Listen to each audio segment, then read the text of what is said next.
Thank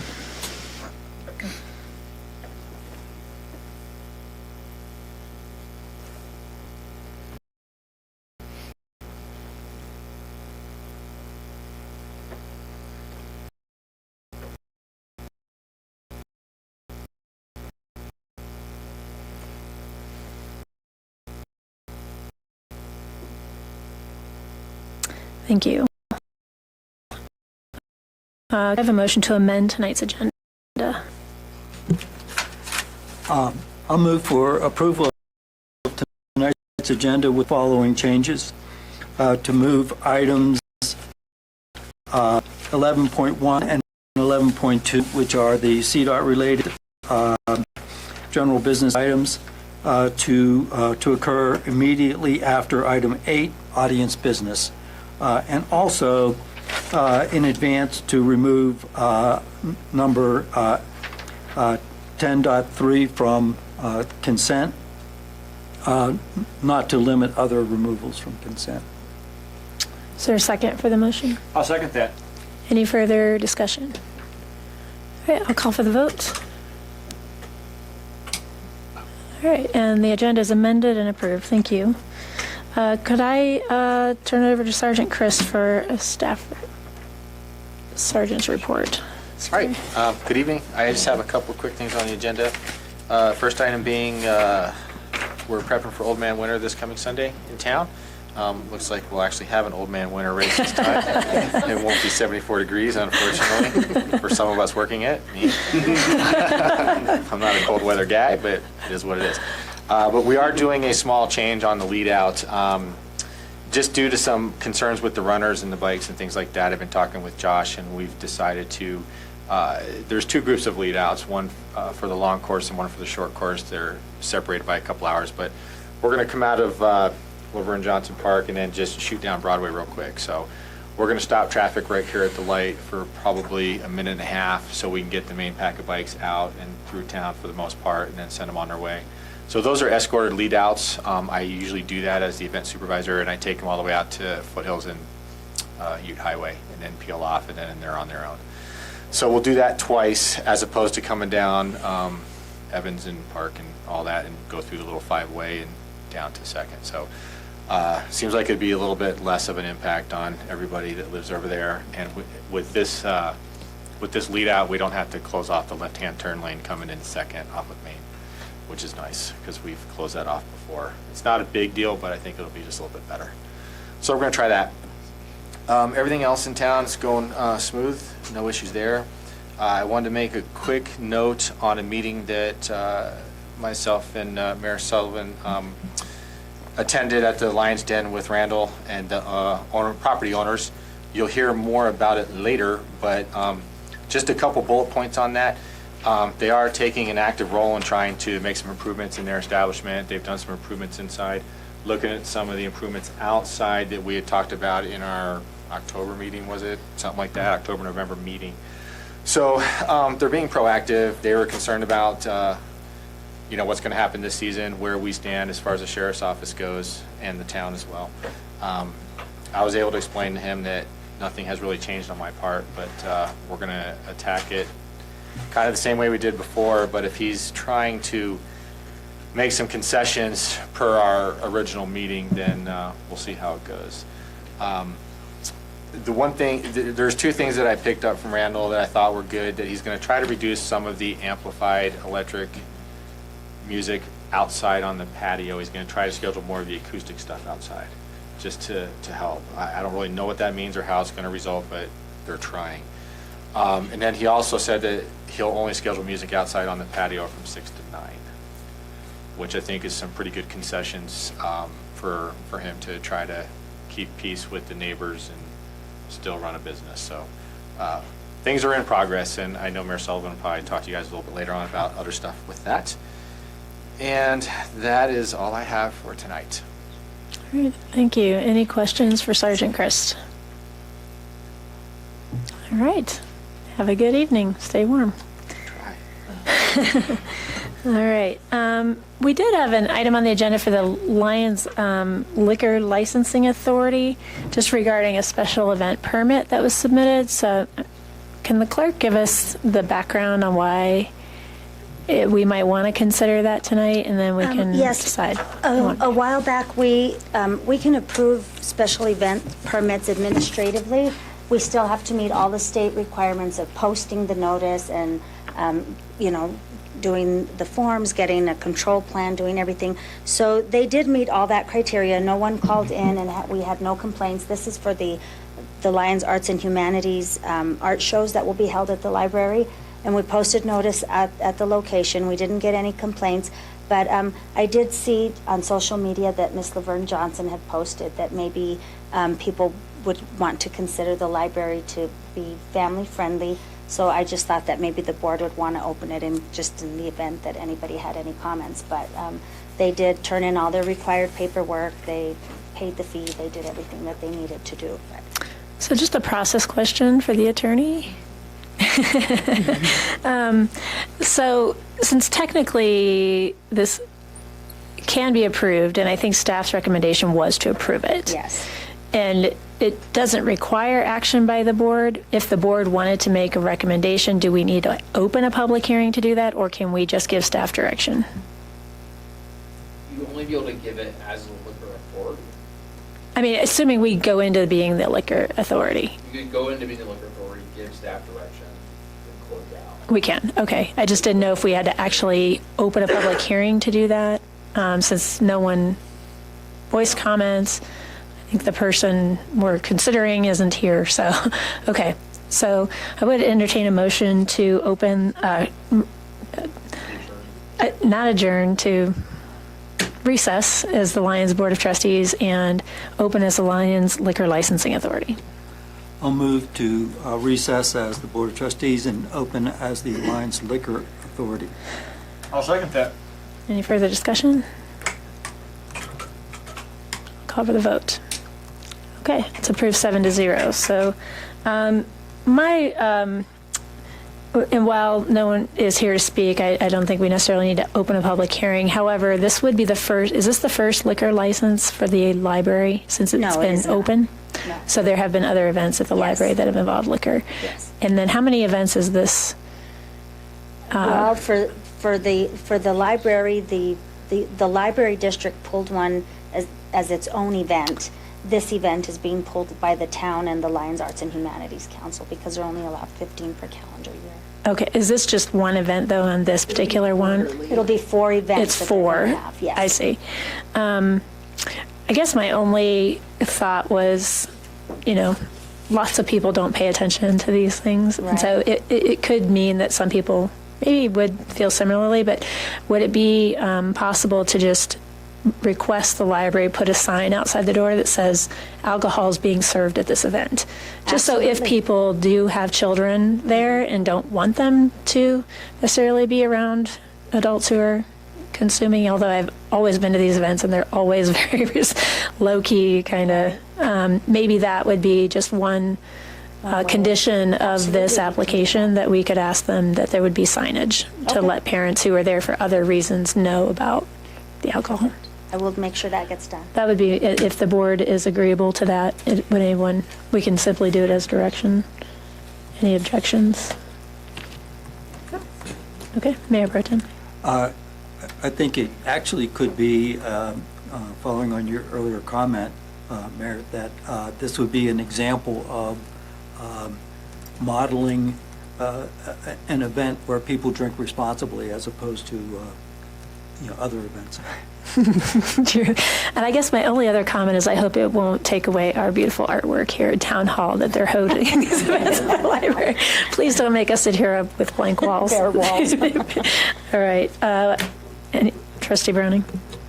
Yeah, I happened to get a call on this from a citizen, other than the one he posted on social media, and as usual, lack of information. The question was, are they going to open a bar at the library? And when I explained, no, it's just some art events. They're going to be held like quarterly, like we've done in the town hall in the past. They said, oh, okay, I don't see a problem. But I think there was When maybe they a saw lack of the understanding posting. by a few I people that understand, right. it's limited to particular events. Right. Okay. All right. With that, we can adjourn as the Liquor Licensing Authority. If there's a motion, please. I move to close as the Lions Liquor Authority and return to the Board of Trustees meeting. Is there a second? Second that. All right, any further discussion? Hearing none, I'll call for the vote. And the motion carries 7-0. Thank you. We do not have any presentations tonight, actually, under boards and commissions. The students were not able to get together, and partially that's my schedule to blame there. So they will be pushed to the next meeting, and then our Boulder County clerk and recorder decided to defer based on the weather. So they will either provide us a really good memo or hopefully come at a future meeting. So then we're up to staff reports. I'll turn it over to staff. Microphone, please. There you go. Okay. Flood recovery, the Eastern Corridor Utilities, they've gotten all the force main in, which is the sewer line, and they're doing testing and connections on that. There's still some work to do on 2 of the pressure reducing valves on the water main, and testing that will need to be done with that. We also had to put a new lift station out at the Public Works site to supply electricity to the PRV, and so they've been working with N-Line to get that connection complete. And then the Stone Canyon lift station, which is located behind Clark's, they will be upgrading that lift station with some new pumps and sheathing. So, and I think I brought a schedule. I think they said they're, other than like landscaping and stuff, I think they feel like they will have everything complete by the beginning of March. So that's kind of where we're at with that schedule. Second Avenue Bridge, we just received 90% designs on Thursday, so we have our town engineer and some staff members reviewing those designs for some final edits and updates before we get that ready to go out to bid. Bone Park Phase 2, still working on the custom pavilion. Submitted a permit request for the pump house. Still some design things going on with that, which is for our irrigation from the river to irrigate the entire park. And then the ball fields, they're starting to get the fence in. However, we didn't have all the information about what was needed to meet the wind loads. We got a report from one of our consultants that said we needed to increase the size of the posts.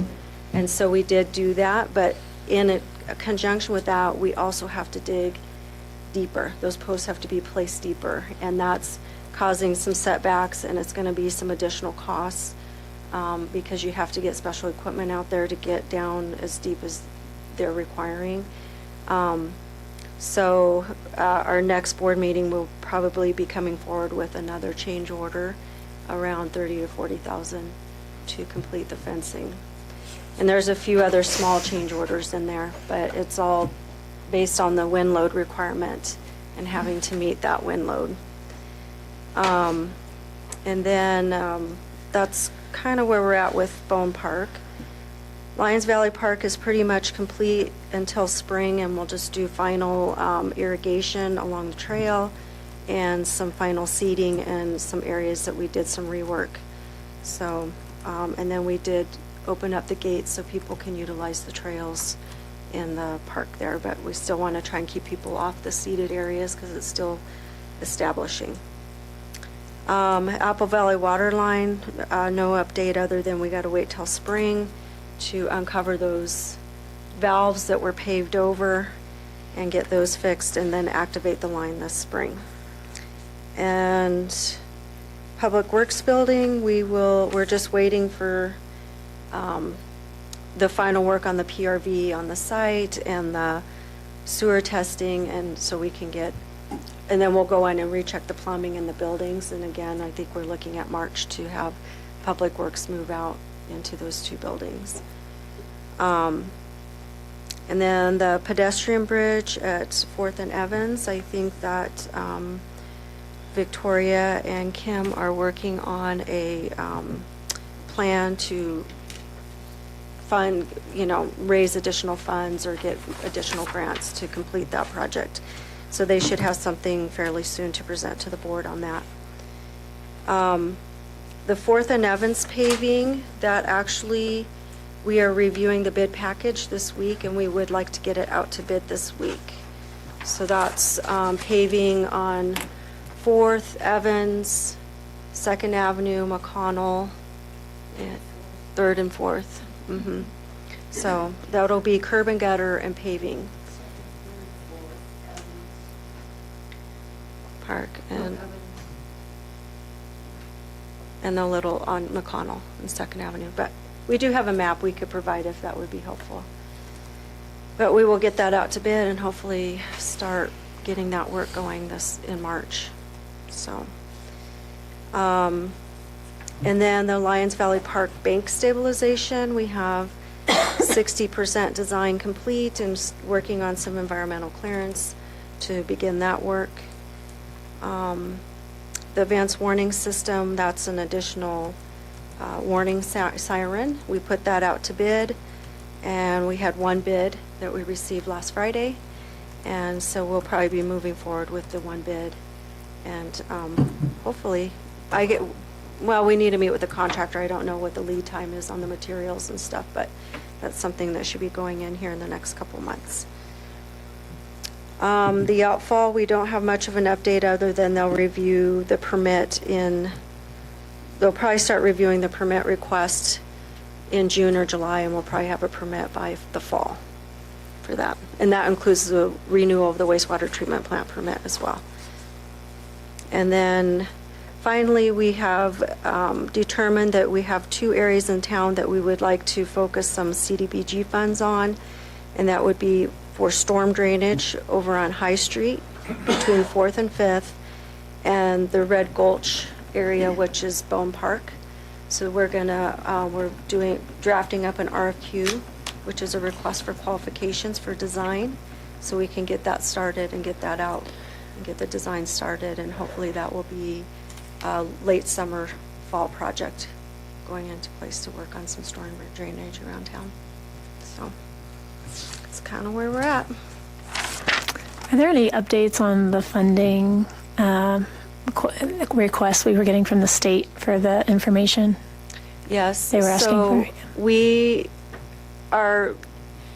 were focused on reconciling all of our closed grants, and we only have 2 more grants that are closed that we need to finish up our reconciliation. And then we've been pulling in actual numbers from our accounting system of our open projects, because what they want to see is, what are your expenses, what are your revenues, what's your shortfall, to show where the cash is carrying and how it's flowing. So I feel like it's a lot more complex than people realize, and I think that our grant accountant is here at a limited time, so it's been taking some time too. But I think we're getting close to having that completed probably in the next 2 or 3 weeks. And then we'll get it over to the state, and I'm not sure how long it'll take for them to do their review, but we're really close to having that complete. Okay, great. Thank you. Trustee Farrell. Yes, I have a question about on the pedestrian bridge at 4th and Evans, and it says need to execute an IGA. What would be an IGA for that particular bridge? That is the contract with the Safe Routes to School grantor. Okay. We need to sign the agreement with them. However, we can't do that until we can show them where we have the funds to match. So we have to have those funds in place before we can. And was there a deadline? It's coming up, but it's in April, actually. April? That's kind of our Yeah, that's our self-imposed deadline, but we, Kim and I will give you an update at our next meeting. We have started applying for grants, and we have a plan. So we'll bring that to you. And then you'll have to decide if you feel comfortable enough with that to enter that IGA. And we certainly want to do that while this board is seated if possible, so that you can add that to your list of accomplishments. Thank you. Any other questions? Trustee Browning? briefly. Oh, I'm sorry, Trustee Roberts and then Trustee Browning. Was that a possibility of the use of that $100,000 donation? Okay, just wanted to, That's on the list. thank you. Yes, I've got a question about something I've asked about before, and that is the surface parking near the recycle center. We budgeted for that in the 2019 budget in the general fund, but then I was told toward the end of the year it had been shifted into the grant for Lions Valley Park.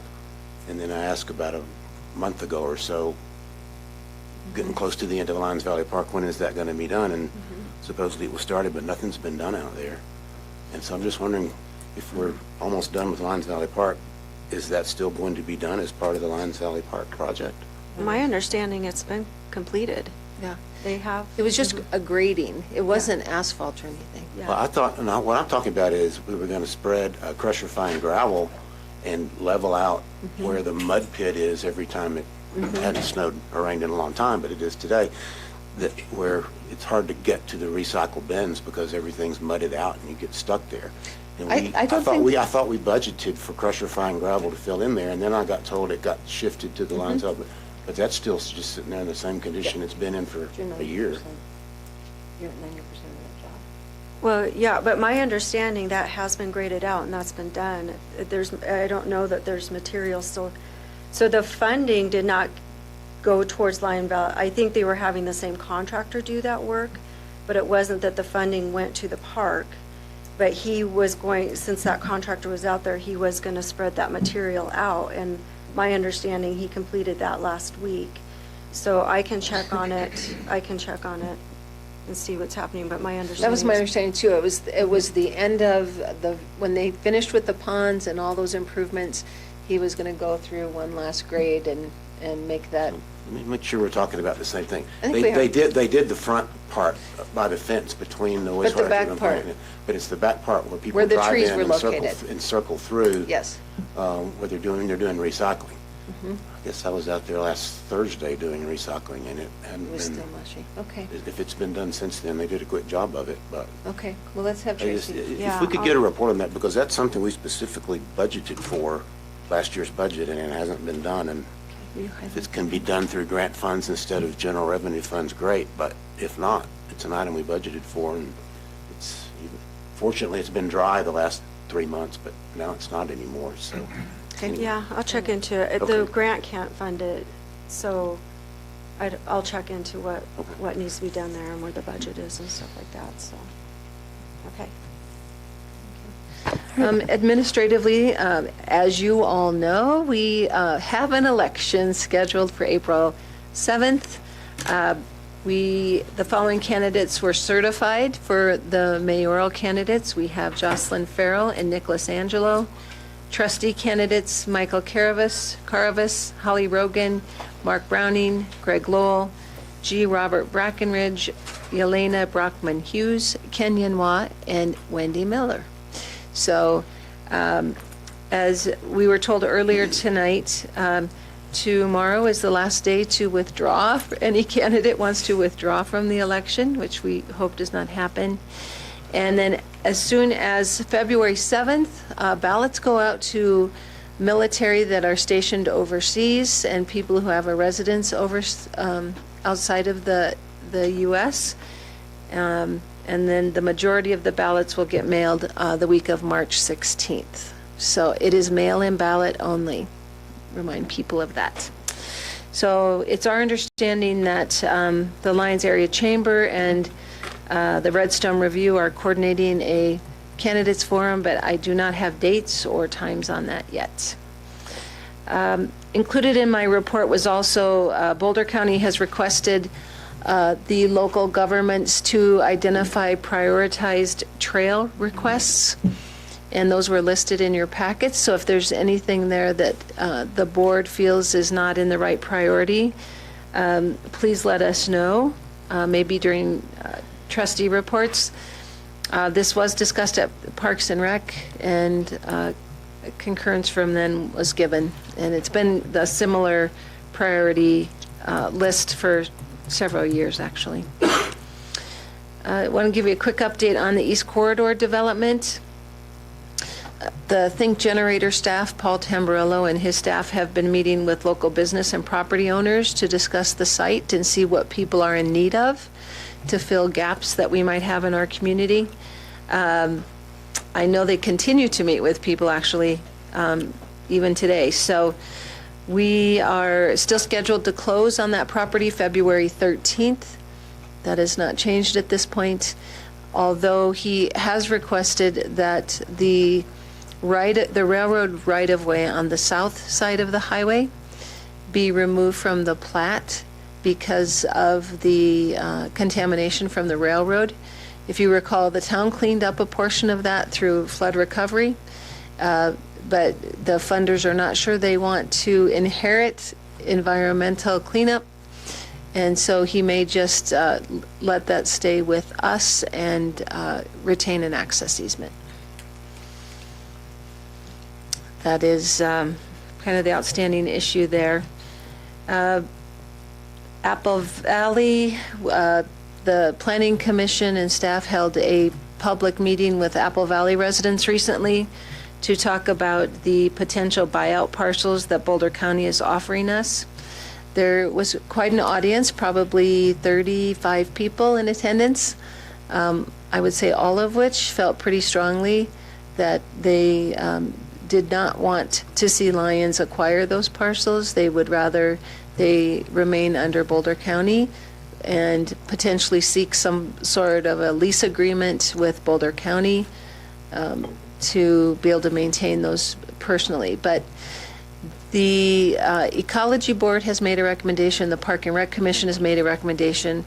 The Planning Commission is planning to do so on February 10th, and we have this geared up for a discussion item and direction to staff at your February 18th meeting.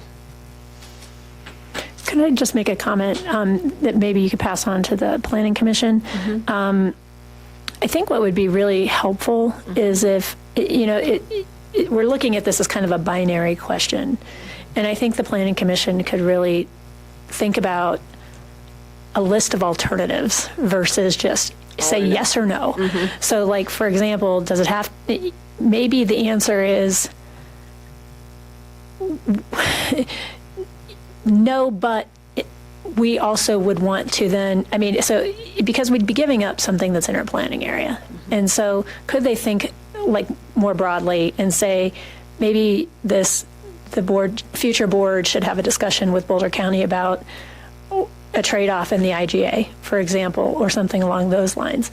So I think they're, thinking a little bit broader instead of just this kind of like, should we take this or not, might be useful, because actually there is no option for Boulder County to just hold it and make it open space, because that violates our current IGA. So if they want to go a different path than the town accepting these properties, then maybe they should think about it in the context of the IGA and what recommendations could they make in that context. So maybe that's a little too, they don't have to go full-on analysis necessarily, but they could think about what, you go back to the LPPA, it also made some suggestions about things related to the IGA and planning. So put on their planning hat a little bit, I guess, is what I'm suggesting they do. Trustee Roberts. Just for clarification, if county's not allowed by our IGA to hold, then what are the options? So that's what I mean, is that, they could certainly come to us and say, tell the county to keep them. The problem is that violates the IGA. Right, yeah. And so if they're going to say that, then they need to also make suggestions about, okay, if we were going to modify the IGA to allow Boulder County to hold those properties, what would the town ask for in return? Right, because otherwise it's an implicit amendment to the IGA. Yes, exactly. And, is there a deadline? I think the IGA is due to be renegotiated anyway in the next several years. The properties, there's some pressure that sooner the better. They were hoping we would have this done in 2019, and so they are anticipating, they need to either get it on their maintenance schedule before spring comes up. Weeds and stuff. Thank you. Or defining it as either open space or something else so that the maintenance schedule can be set. Okay. Also, on February 10th at 5:30, the town is hosting a CHAMP map update to the flood insurance rate maps that FEMA oversees. And we are doing, we did a mailing to every property owner, and we are doing door knockers to the actual houses that are going to be impacted by the new flood insurance rate maps. It is 180 properties in town. So almost 20% of our community is impacted by the floodplain in some way now. It's a good number for us all to know, I believe. So we are really reaching out to try to get people there, if nothing else, just to educate them, whether it is going to a more restrictive zone or a less restrictive zone, to really encourage flood insurance if you're in any of those zones, and just to be aware, and making sure it's property owners that may not even live in town and be associated versus just the renters. Trustee Farrell had a question. I'm actually going to ask you to back up again. My question is pertaining back to the buyout properties. There's a lot of information going around, and some assumed, although I don't know that these are accurate numbers of what a maintenance cost would be for those properties. And I would be really curious if we could ask Parks and Rec to give us some kind of a general estimation. That is the number. What was the number? The number was from the report. If you guys remember, we had a gentleman here that gave us the estimate of what it should cost per acre to maintain lots of different development. So open space versus something with a park amenity versus, and it was a fairly significant number. I don't have that off the top of my head, but I believe it was $40,000, $40,000 or $50,000 per 10 acres or something. And so that did come from a consultant. So I would like to recommend, though, is there any opportunity, because I don't remember that conversation. I was just wondering if there's any opportunity for them to look at alternative means. I don't know what that maintenance meant per se, but, you know, could there be something along the lines besides pesticide and large equipment, goats, contracting or something, because they go fast and they might be less expensive. $40,000 sounds like a lot of money for 10 acres. But I'm just curious if there's any other alternatives that we could have a better idea of what a true maintenance might be if we tried something different. Sure. Thank Absolutely. you. Trustee Carvis. Those figures, I think it was around 53 is what I Is that recall what it from the was? Ecology Yeah. Board. But What was that? those, 53,000 for the 27. guidelines consultants use, that Dave, our own parks director, uses, there's ranges. And if someone didn't want those properties, i.e. a staff member who's helping, you can use the highest amount. I spent good 10 years running my own landscaping business on acreage properties out in the plains. I'm going to call BS on that figure completely, totally. So just putting it out there to the PCDC, whoever else wants to claim that amount. The amounts we were given for Parks and Rec, we asked them, we first opened Laverne Johnson Park, we asked during budget session if the consultants' amounts were right. Dave said yes. I think we're hitting that amount. A little more wear and tear. And our buyout properties here, we don't do that much on, just let them sit. Once you get the weeds down on a property, especially on an acreage property, and the good grasses and the native stuff grows, not much else grows. I mean, it's been going that way for thousands of years. So I think you're on the right trail, definitely, of where you're asking what you're looking at. So I don't think that, especially as resourceful as this town has been and is, we have other means of doing something much better and more efficiently than that. Environmentally better. Yeah, that too.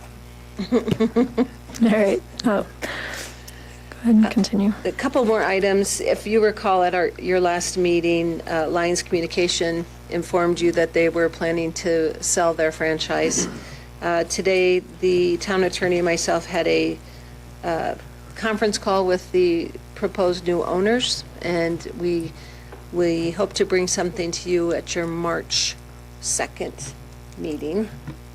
With an intervening executive session to discuss some of the finer points of the franchise assignment, so. Yep. But the final approval will be on March 2nd. So we're working toward that. Then we need to just inform the community that CDOT is planning their closure of Highway 36 North near Pinewood, Big Elk, called Muggins Gulch area. And so we are working with them to work on a communications plan with our residents, and they're going to be hosting a public session as well on February 11th? 19th. 19th is what they decided on, to inform the public of those plans and routes and closures. And other than that, we got some exciting news from Mean. Their board of directors has changed, and they have approved a resolution to go carbon neutral by 2050.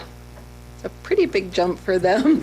And so we are interested in getting involved with that and seeing how they plan to make that happen. We did get notice that electric purchase rates will be going up a hair. That which is generated by coal, and wind is going down a hair. So that's another good sign toward that. Other than that, just a reminder that this weekend on the, gotta get my dates right, the 8th is our Winter Wonderland concert. Sounds like it might feel pretty wintry over there. And the 9th is Old Man Winter. Also should be wintry for that group, riding their bikes in the snow. And Town Hall Art Show coming up, so. All right, Trustee Roberts. Question for the administrator. I asked at the last meeting about progress on hiring code enforcement. Yes. And follow-on question, assuming it's in a similar situation, is it a unique situation for us not having budgeted sufficient salary for hiring in that position, or?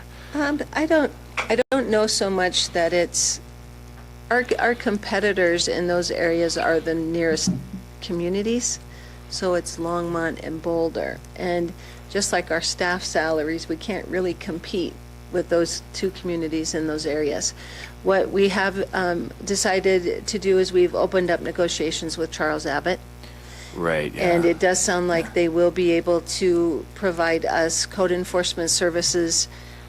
We can either do 3 half-day, with the budget we have currently in our 2020 budget, we will be able to either do 3 half-days a week or 2 full days a week in that area.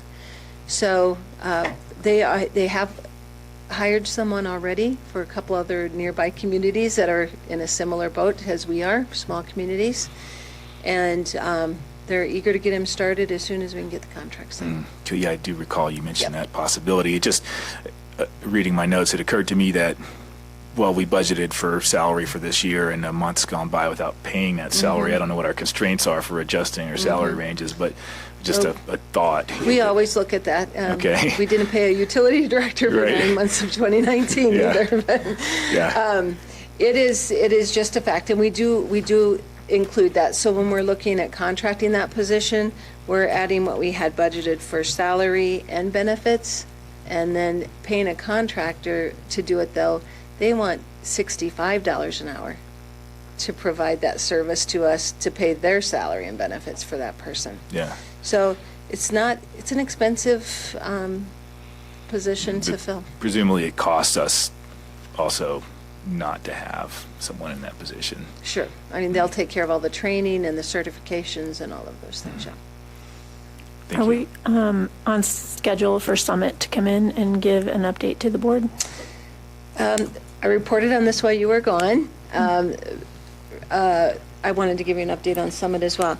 On late Thursday afternoon, they did submit a full submittal of their plans. Internal staff reviewed it on Friday, and today the referral packets went out to all the other agencies that review it. It has been deemed substantially complete and is out with the referral agencies for the next 14 days for their review and comments. So Rusty Snow indicated that he was not planning to be in Colorado your last meeting nor this one. Now they've got the submittal in, he said he'd be happy to come when we're, ready to review that. Yeah, I think the request, though, was that we would still get an update from them on their plan, and I think the board may have some questions even outside of just that review. So if he's here and can plan it around a board meeting, that would be great. I know. I have asked him to do that as well, and right now his schedule, he said, does not allow that on a Monday night. Interesting. All righty. But if there are questions, Paul and I continue to talk to their staff weekly on the phone. If there's something I can answer, I'm happy to do that. And you could maybe relay the message that some board members have expressed some extreme disappointment in their lack of responsiveness to the town. We've put a lot of trust in them to fulfill our mission that the entire board has been supportive of for many, many, many years. And for him to not even have the courtesy to accommodate an update to this board, I think says a lot. That's all I'll say. Trustee Miller? I just have a question actually about if you've had any updates with the grant, transportation grant from Boulder County. Go ahead. Yeah. So we've encountered quite a bit of difficulty on this one with Boulder's internal processes, Boulder County's internal processes. The problem being that Boulder has minimum insurance requirements that are much higher than what Z-Trip can procure, much higher than what the PUC requires to be a carrier. And so because of that, we've had to kind of rework the structure of how this deal was going to work, which requires us to get permission from our insurance carrier that they're willing to accept Z-Trip's lower standards. We did receive confirmation last week that they believe that they could, but they wanted to basically insert some contract provisions covering us in the event there was an accident and the liability exceeded the limits provided for in Z-Trip's coverage. And so we're waiting on CIRSA right now to provide us with those edits to the contract. So there's really two steps at this point to make this deal work. One is CIRSA getting us those provisions and drafting a contract to do the Z-Trip. And then there will also need to be an IGA between the town and Boulder County to get the reimbursement. And so it's become a very complicated transaction in order to make this work. Originally, it's all going to be through Boulder County. We're going to have an IGA at Boulder County to provide the services. But that's kind of where we're at right now. And there's also been a lot of turnover in Boulder County. The people are managing this project. And so hopefully next month or so we can get significant progress on that. Okay, thank you. All right, any other questions? Okay. Any legal update? No further update for me. All right. Okay, we're at the portion of the meeting where we're going to have audience business. This is where the audience can approach the board on topics that are not on tonight's agenda for a public hearing. We do have two public hearings this evening. One is for Ordinance 1077, which is regarding the municipal code for trees. And then we have an Ordinance 1074, which is a public hearing related to requiring testing and monitoring facilities for use of the town's wastewater services. So if you're here for one of those two items, please hold your comments until the public hearing. Otherwise, you are welcome to approach the board on topics other than those. Each person, please give your name and address for the record, and each person will have 4 minutes. No one signed up. Anyone want to be spontaneous? All right, we'll close audience business. We did amend our agenda tonight to move up 2 items for CDOT, so I will go ahead and turn it over to staff. CDOT is here as well. 2 members, so if you guys want to come up. So in your packet, you have, thank you.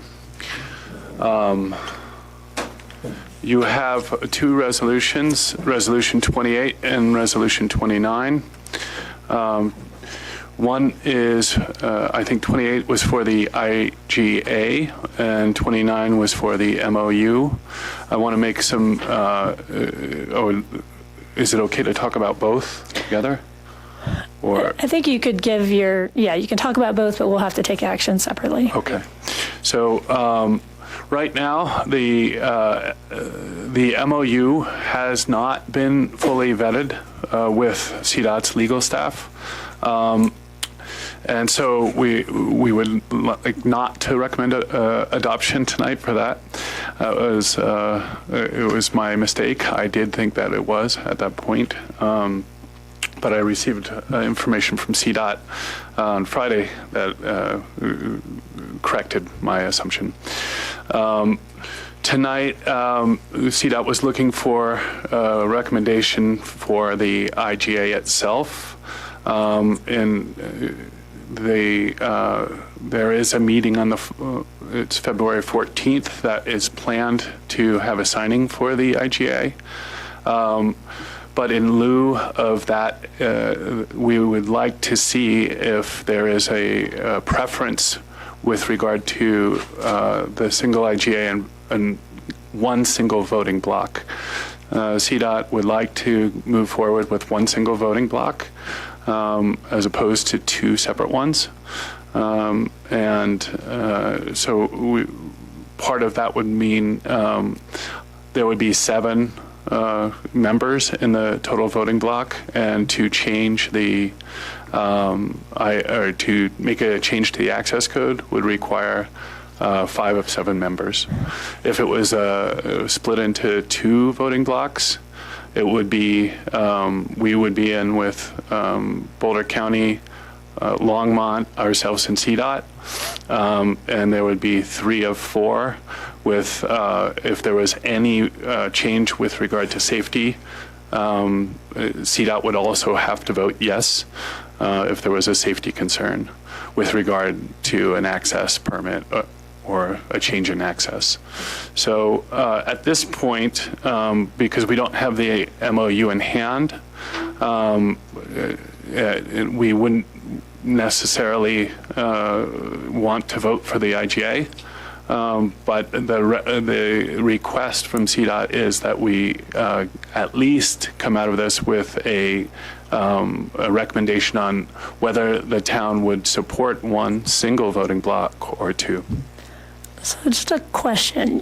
It was CDOT's suggestion to do the 2 voting blocks, and now CDOT is coming back saying we don't want 2 voting blocks. Can you explain?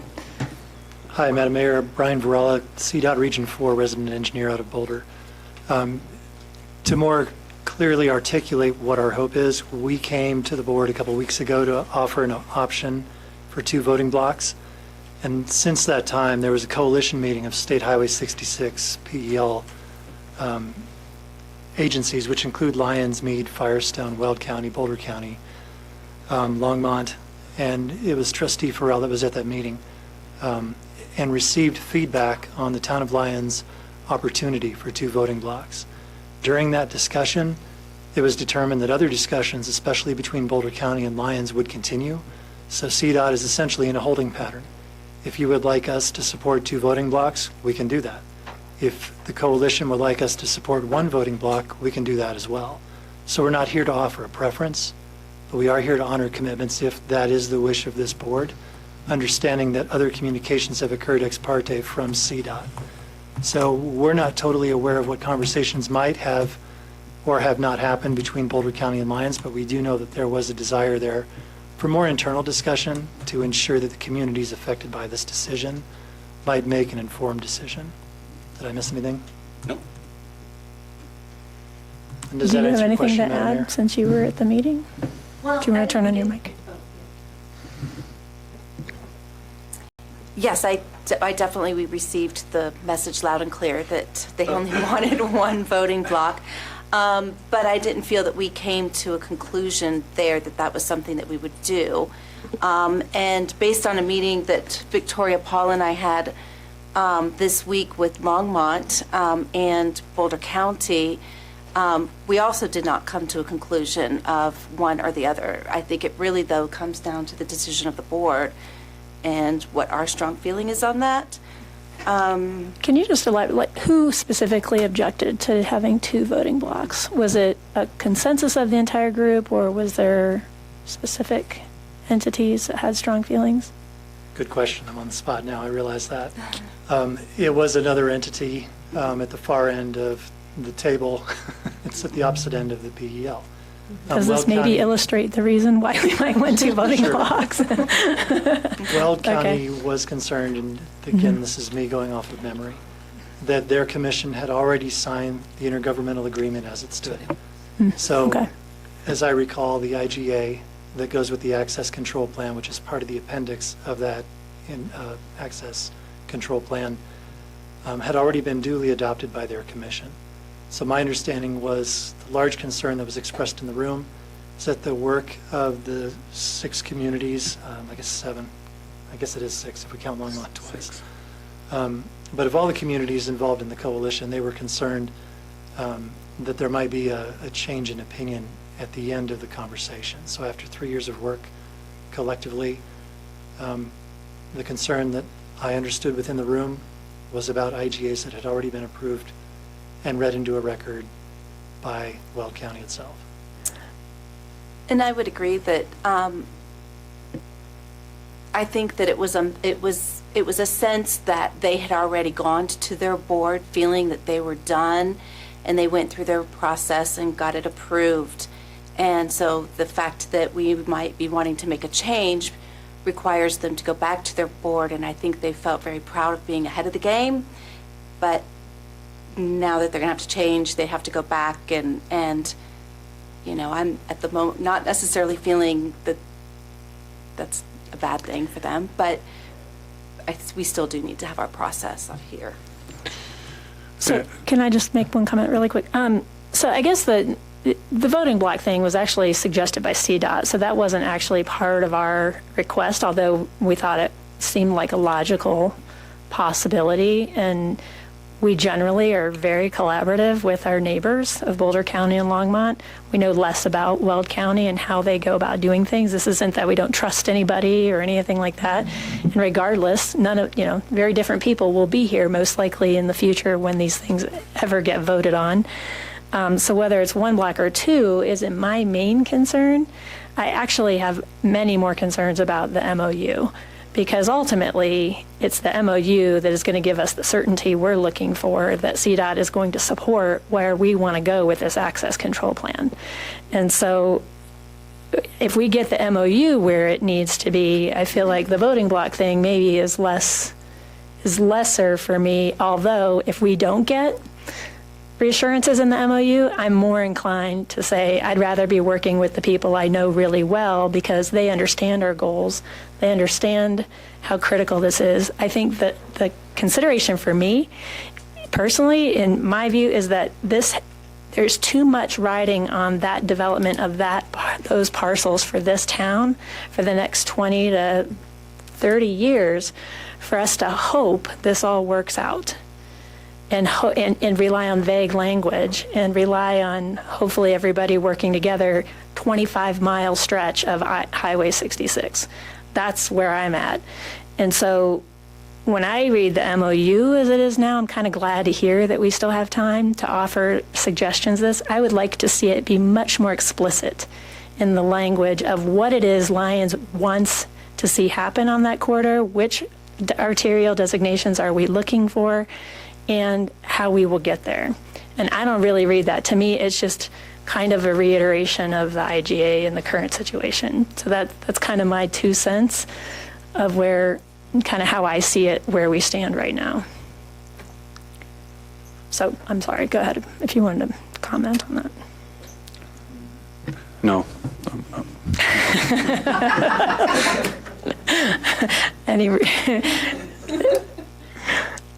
Anyone else have comments after reading drafts? Staff? I could update the board a little bit with our meeting with Boulder County and the city of Longmont. They expressed to us that they really didn't have a concern over one block or two for voting purposes either. Apparently, it's been expressed to them that the easternmost communities really have indicated that they don't feel like they know what Lions needs in our area, but that if this is going to be a regional IGA, then it should be a common voting block. And that it was actually expressed that they indicated that Boulder County is probably the most restrictive regarding development along this corridor. And if we already have an agreement with them on what type of development can occur here, we've probably already passed that hurdle. So they don't have an issue either way. They understand what Weld County's already gone through from a commissioner perspective and the public perspective, and it's signed. And they're okay if we go one block. They don't see that as a big risk to the town of Lyons, actually. Again, reiterating that probably the MOU is the more important of the tools to what we want to see done in our neck of the woods versus the IGA. Yeah, no, I think that's similar to what I just, again, this wasn't one of our asks. This was actually recommended by CDOT originally as a suggestion. Yeah. So if that doesn't work and it's helpful to have one block, I don't have an objection to that necessarily, but I think we still are at the question of will we sign an IGA before we have an MOU that we're happy with. Trustee Farrell? I'm just kind of curious, how does CDOT feel about maybe getting much more specific in the MOU, reflecting what it is that we're hoping to protect, per se? And can we have an opportunity to delve deeper into the language that's much more specific that's outlined before so we could sign that kind of an MOU that then can be reflected into the IGA and then perhaps be one voting block? So Tim Billebrand, CDOT Permits Manager for Region 4. To answer your overall question, Paul's already sent over some modified whereases. Yeah. Okay. This past week, so we already have an ongoing email string with staff on adding some more whereases into the MOU. We can certainly modify it from this is, the vision that Lyons is trying to encompass, going back to something that the mayor said a minute ago, the technical side of this is the access code, these are the statutes that we're referencing, this is the highway classification that we're moving to. The technical side is probably pretty well nailed down, I would think. But if there's references to certain documents that Lyons has, we can certainly talk about adding those in. That there is some thought on CDOT's end too we want to make sure that the scope of the MOU, right, is just about transportation, because CDOT, right, we don't have that land use lens that local municipalities have. So we want to make sure that the whereases that we're adding just have a high level view on the land use and are more narrowly defined for transportation. May I add to that as well?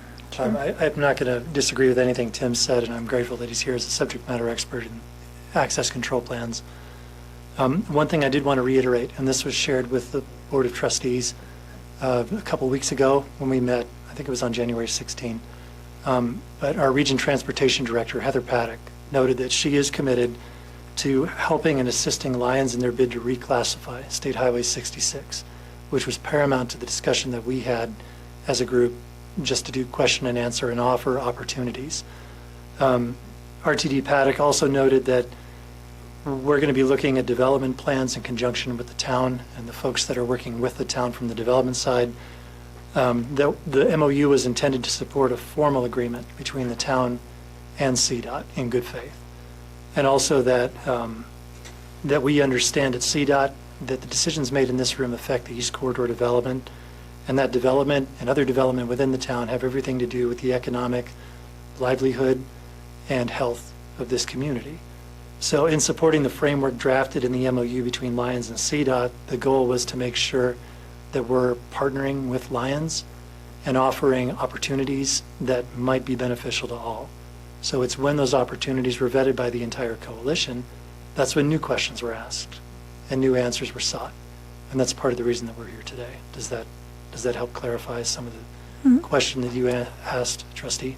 Well, I think yes, it helps reinforce the goal, for sure. I just want to make sure that we're able to just really be open to that level of detail into the MOA.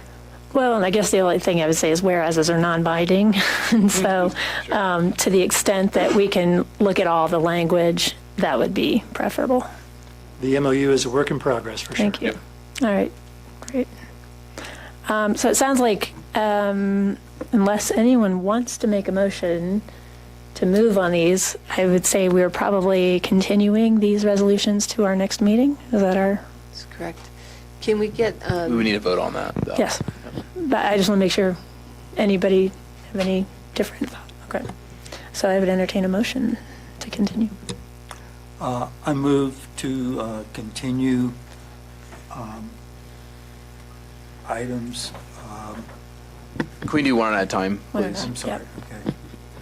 So I move to move Resolution 2020-28, the intergovernmental agreement among the town of Lyons, et cetera, to future meeting, the next future meeting. Is there a second? I'll second that. Any further discussion?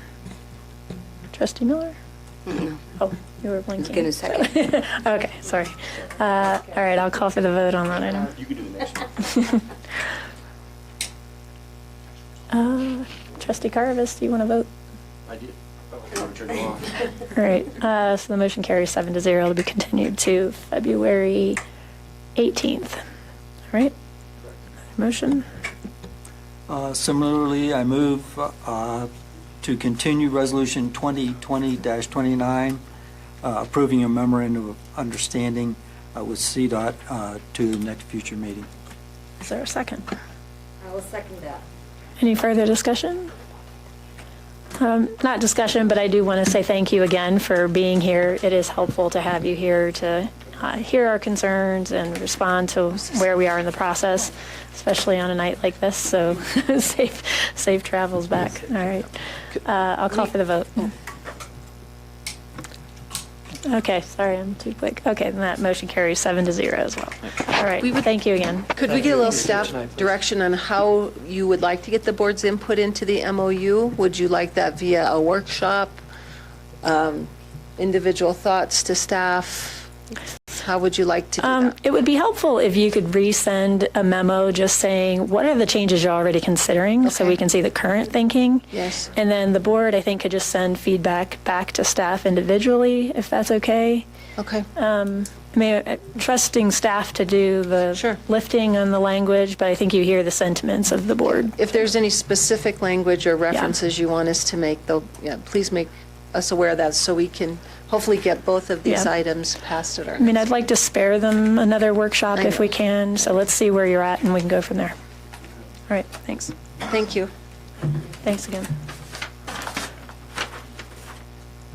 The next item on the agenda is a public hearing for ordinance 1077. I'll turn it over to the clerk to introduce that item. It's okay. I think we'll be passing it. I mean, we'll figure it out. They aren't available on February 18th. They just realized, but. Yeah, going back to the staff report, on the 18th, 19th, and 20th, we have public meetings to discuss the US 36 activities. Oh, okay. And they're all in different communities, yours being one of them. So unfortunately, we wouldn't be available on the 18th, and I don't want that to create a problem for the Board of Trustees. We can certainly continue it if we get to that and we need to a date, the next meeting when you could be available. You know, I know you were hoping to get the IGA wrapped up in February, so why don't we kind of, let's see, send the information around and we'll see where we think we are. But I also plan to try to attend the February 14th meeting. So hopefully, I can attend that as well and We'll work see on where it. we're at on the voting block. Yeah, we'll try and get someone here. Okay, appreciate Sorry to that. interrupt, Mayor. No Or problem. even by Thank phone you. if you need to, Okay. for a Yeah. few minutes. Thank you, Okay. appreciate it. Thank you. Okay. Drive careful, guys.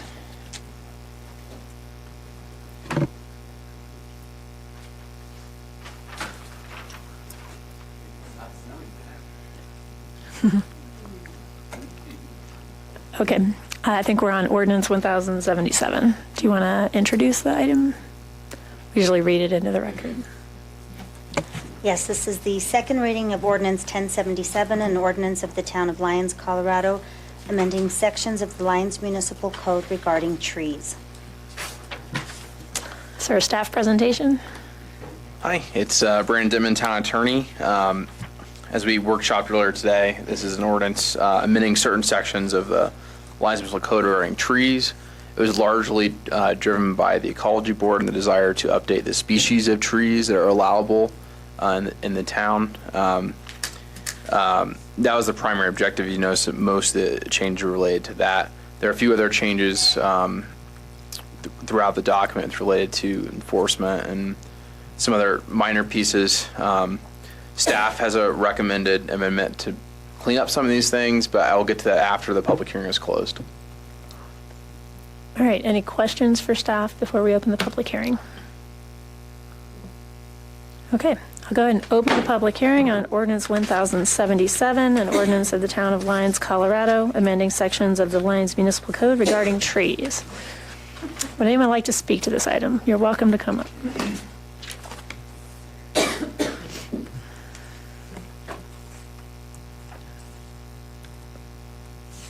You want to hit the, thank you. Name and Nicholas Angelo, 4089 Ute Highway. I got a lot of trees. And I've got a silver poplar and a black walnut. And they have a tendency to put out a lot of seeds. And so I'd just like clarification on what caliber I can call without having to replace with additional trees. Because as I understood the workshop, if you cut down a tree, you've got to basically compensate for it, which I agree with 100%. I would just like clarification on whether I can call the suckers, basically. Thank you. Thank you. Anyone else for this ordinance? All right, we'll close the public hearing.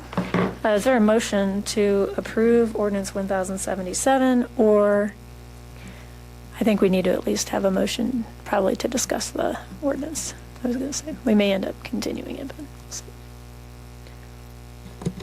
I make a motion to approve for discussion 1077, ordinance 1077. Is there a second?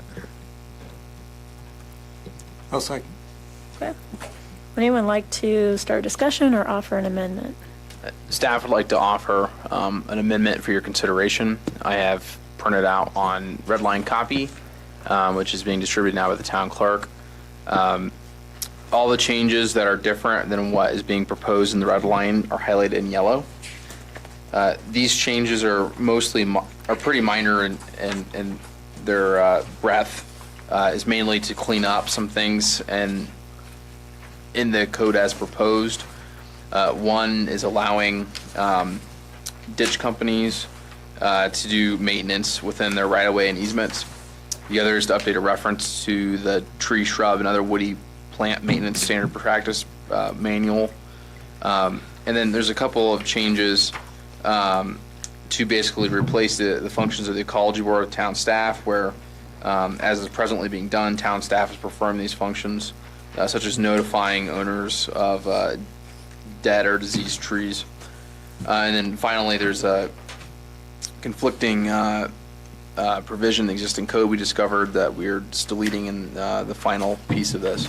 So everything that staff has recommended is highlighted in yellow, and I'd be happy to answer any questions if it's an amendment people be willing to consider. So I guess my question is it being proposed that we strike section 7430? Do we really need No. that to be here? No, 7430 is not being proposed to be, I don't understand where. I guess it's just that seems to be duplicative language and actually probably less current language than what's in the board and commission ordinance currently. Yeah, it was not recommended to strike it, so I didn't address that piece, but if it's duplicative, it certainly Oh, can okay. be. Yeah. I thought I heard our parks director earlier state that they were I considering think it was a removing broader that. comment. There's some pieces of this, such as in the dead and diseased tree section, 7490, where it was a reference to ecology board performing certain functions, such as notifying owners. And we just changed that to town staff because that's who's actually performing these duties currently. There are other sections in the code as exists today where ecology board has certain functions, and if it's within the board's policy discretion to change that to town staff it desires, but I felt that was more of a policy call and it wasn't recommended by the ecology board, so I didn't touch those pieces. I see. I guess, I mean, my thought is that when I read this, I couldn't quite figure out why that was even really in this ordinance. It's really the same language that's in the board and commission ordinance. And I don't feel necessarily comfortable just making an amendment tonight to strike a whole section without really going back and rereading it to make sure it doesn't have other implications on the ordinance that aren't obvious to me right now. But I would be interested in potentially just removing that whole section and then looking through to see how does that impact the rest of the language. It seems like it's consistent with the other language in here to remove the ecology board as a primary when doing and making decisions on behalf of staff. So it doesn't seem to maybe pose a problem, but I will offer that. This was simply the as- code recommended by the ecology Yeah. board, and is what the code that exists today. That section 7430 is in the code right now. So. Okay. Any other comments, questions? Trustee Farrell? I actually wouldn't mind responding to the audience question. As far as I can tell, everything in here is really about public property, public right-of-way, the ditches, not personal property, unless it might impact a public.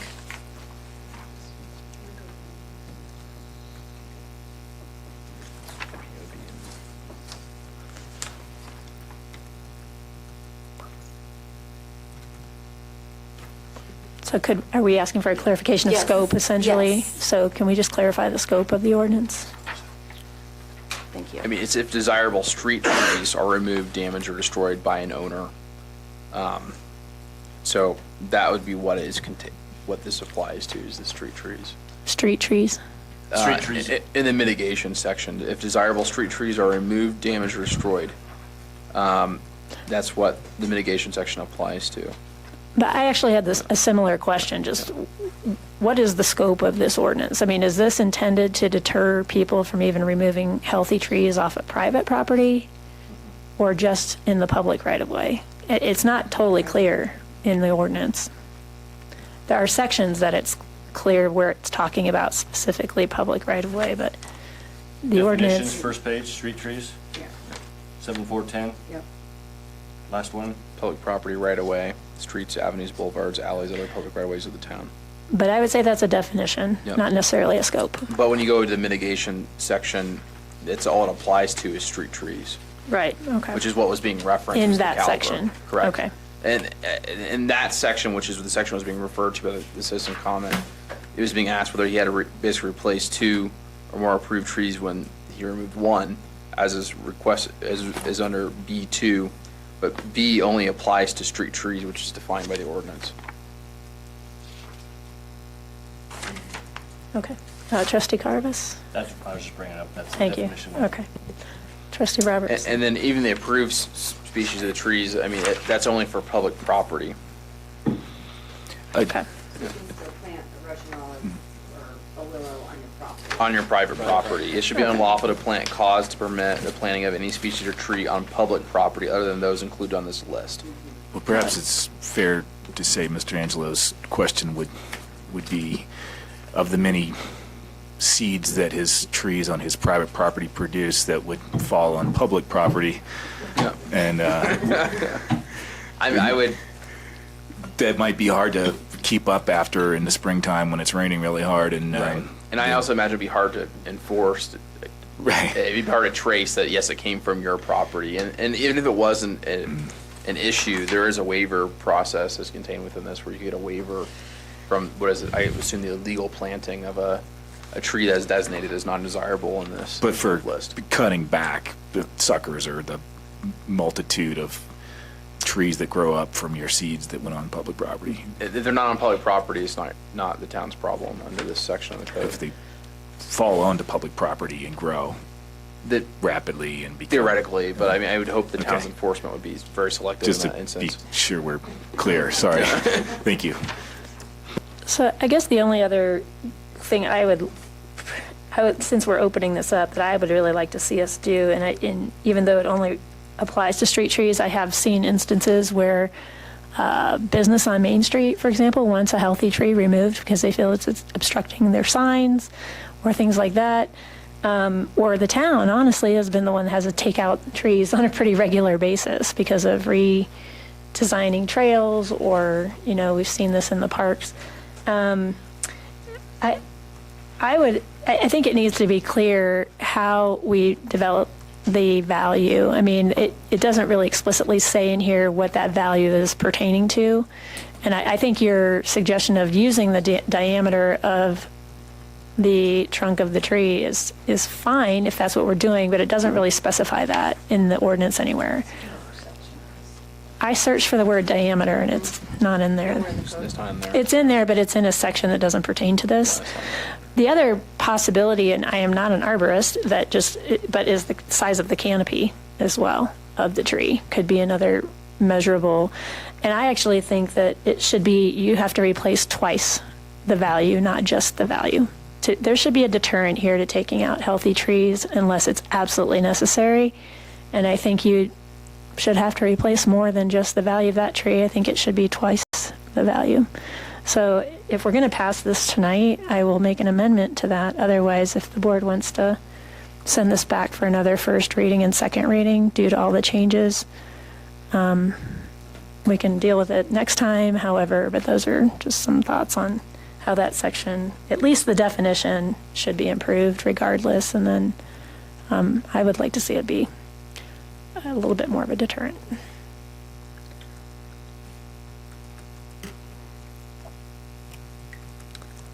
So what's the sense of the board? Do you want to try to act on this tonight, or do you want to send it back around?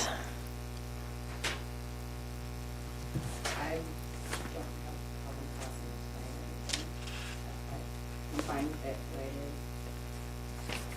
it is. I mean, I'd be fine with adding the amendment in of the double,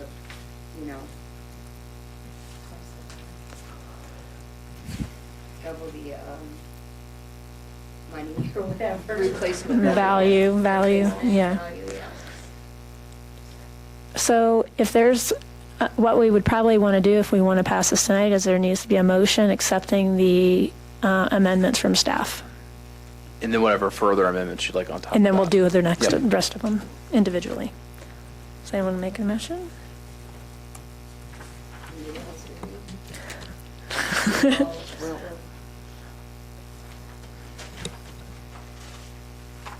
I would probably agree with Trustee Miller, except as we talked about section 7430, the formation of the ecology board, which is already in a different section of our code.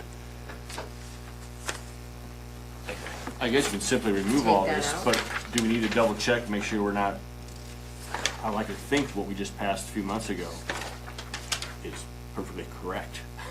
But I don't want to break my arm and pat myself on the back. Does the attorney feel it's all right if we just flat out remove 7430 as an amendment? Or if something that large, prefer going back? If you give me 2 minutes, I can tell you. I will say the way it's worded is it gives the ecology board additional authority. Than it's in the board than what, administration. but I don't know, but for what I heard from staff is they don't feel it's necessary for the ecology board to play this role anymore. That's why removing it is the problem. Remove it, Right, or is it- I get your question. I don't know the answer I to just it. want to check it, yeah. Or if we talk slow for 2 minutes. If you, Well, yeah, you want to talk slow, We'll let the there's no mayor pro problem. tem go, and then we'll set a different question. Are there any timetables or urgencies associated with this? The only urgency that I've heard is from the ditch company. They want to do their maintenance prior to turning on water mid-April. And so your first and second reading and then 30 days of publication takes them, up to that point. And they'd like to get it done before they turn on the ditch. Are they asking, what do they need to do They're specifically? just similar to what they did a week or so ago. They have areas where they need to remove roots from the system and evaluate trees that might need to be removed. So apparently there are existing mechanisms to enable them to do that. Basically, yeah, what we have said is you can work with staff at this point to take a look at those together and come up with an option. But technically, right now, the way it's written, it would go to the ecology board.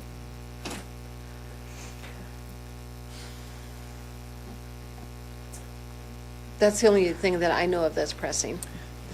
Trustee Farrell? So I tend to be somebody that likes to see things nice and clean to approve them, and I think that's more reasonable for the public too. But is there any chance that we can, under the guidance of what we have here currently, You can direct the attorney. allow that the ditch company proceed based on the edits? So I think the ditch companies can proceed now. The edits were merely for clarification purposes. It's not explicit in the existing code, anything regarding ditch companies. It's just basically create additional clarification. I don't think the town, it would really only be the town enforcing against them. The town's not going to do that. And so there's nothing, I don't have any level of uncomfort with allowing ditch companies to proceed while this process plays out.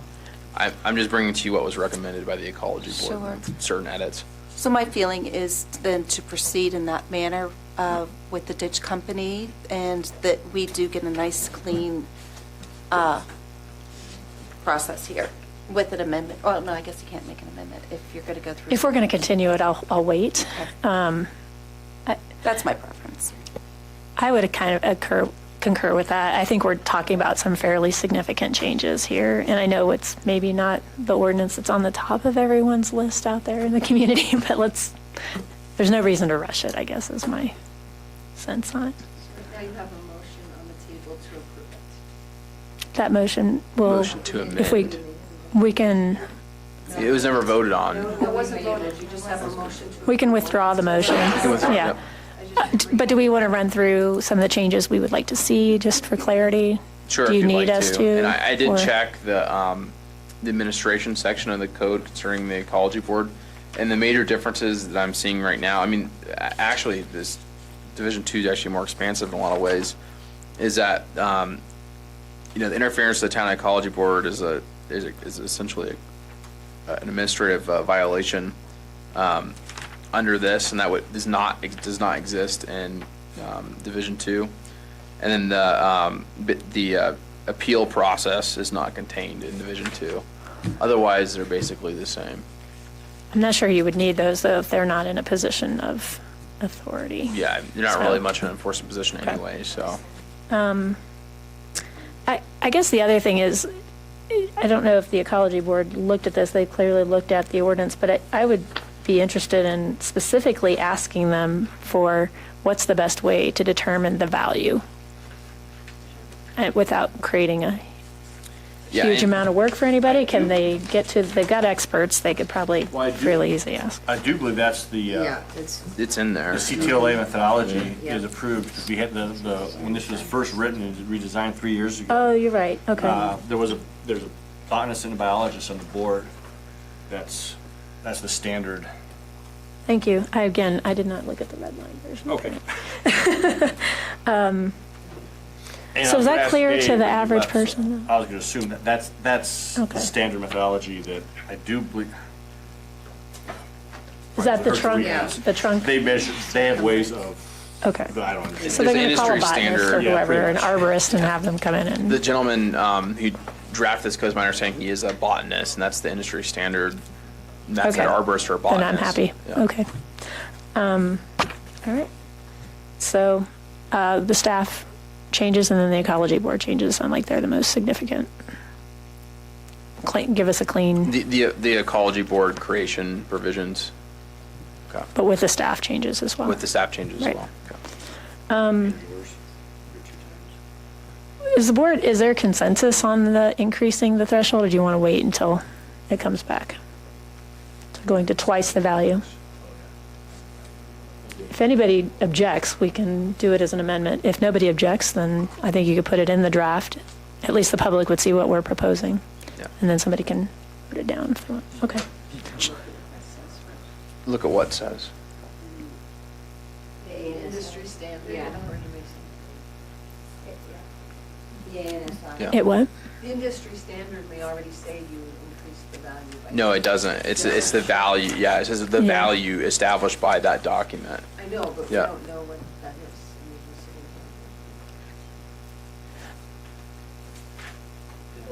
is. Go ahead, Trustee Town Brown. Attorney, is what's online, I have to ask this every time now, Section 28180, Ecology Advisory Board, what we passed whenever we redid the boards and commissions, or is that part not been updated yet? It looks like it's been updated. It's ordinance 1056 from 2019, so I think that would be the last time we messed with that. What's online in Section 28180 describing the Ecology Advisory Board has a couple of differences from what's in this draft. And I'm uncomfortable with passing a new ordinance with something different than what we just passed whenever it was 5 or 6 months ago. I think we need to, I think it belongs in Section 28180 because that's what we did with the rest of the boards. So I don't think it belongs in this ordinance. Yeah, I'm not comfortable with yeah. passing this based with there being differences between the two sections. They're certainly different. I think the 28180 is more expansive. I don't know if they're necessarily conflicting. Yeah, but the point is well taken. I mean, okay. So I think the we need to recommendation put this off. is to strike it out of this ordinance and go with the newer language. Yes. That's already in the, okay. So I think we're all in agreement on that change as well. So can the motioner withdraw the original motion to approve? I think that was you, Trustee Farrell. Yeah. I move to withdraw my original motion. Is that okay with the seconder? I concur. Okay. Is there a new motion to continue? Do we want to send it back out to? I want you to vote Oh, it you down. want us to vote it down? I want you to vote it down. You do want to go to first reading again. All right. Can someone make a motion? I'm sorry, it's a silly process. We've usually gone to second Right reading. now, we have well, other than what you just did, you have a motion on there to approve, so I think you vote not to. Well, but they just withdrew it, so. And so now you need to bring forward a motion To bring this back in No, February 18th. motion to not approve this ordinance on second reading. Let's just do a motion to approve, and then people can vote to hopefully not approve it, and we'll just keep it straightforward. Sorry. Mayor, I'll move that we approve ordinance 1077 All right, is there a second? as soon as possible. All right, there's a motion and a second to approve this ordinance without any amendments currently. I'll go and call for the vote. You can change your vote. Did you can passes. Well, but yeah, we know what you meant to do. Thank you. Get your vote right. All right, so the motion fails. Is there a direction to staff to send this back out with the edits that were discussed tonight to first reading? No, I think we have the proper direction. I You have apologize direction. it That's came okay. to this method. As I mentioned in the workshop, the comments on it came really late, so. No problem. All right. Actually, we did a good workshop here on that. Next item on the agenda, does the clerk want to go ahead and introduce? Yes, this is the second reading on ordinance 1074, an ordinance of the town of Lyons, Colorado, amending the Lyons Municipal Code to authorize the town to require testing and monitoring facilities for uses of the town's wastewater services. All right. I have a spouse that has a significant interest in a business that would be significantly impacted by this ordinance, so I'm going to recuse myself and let the mayor pro tem take over.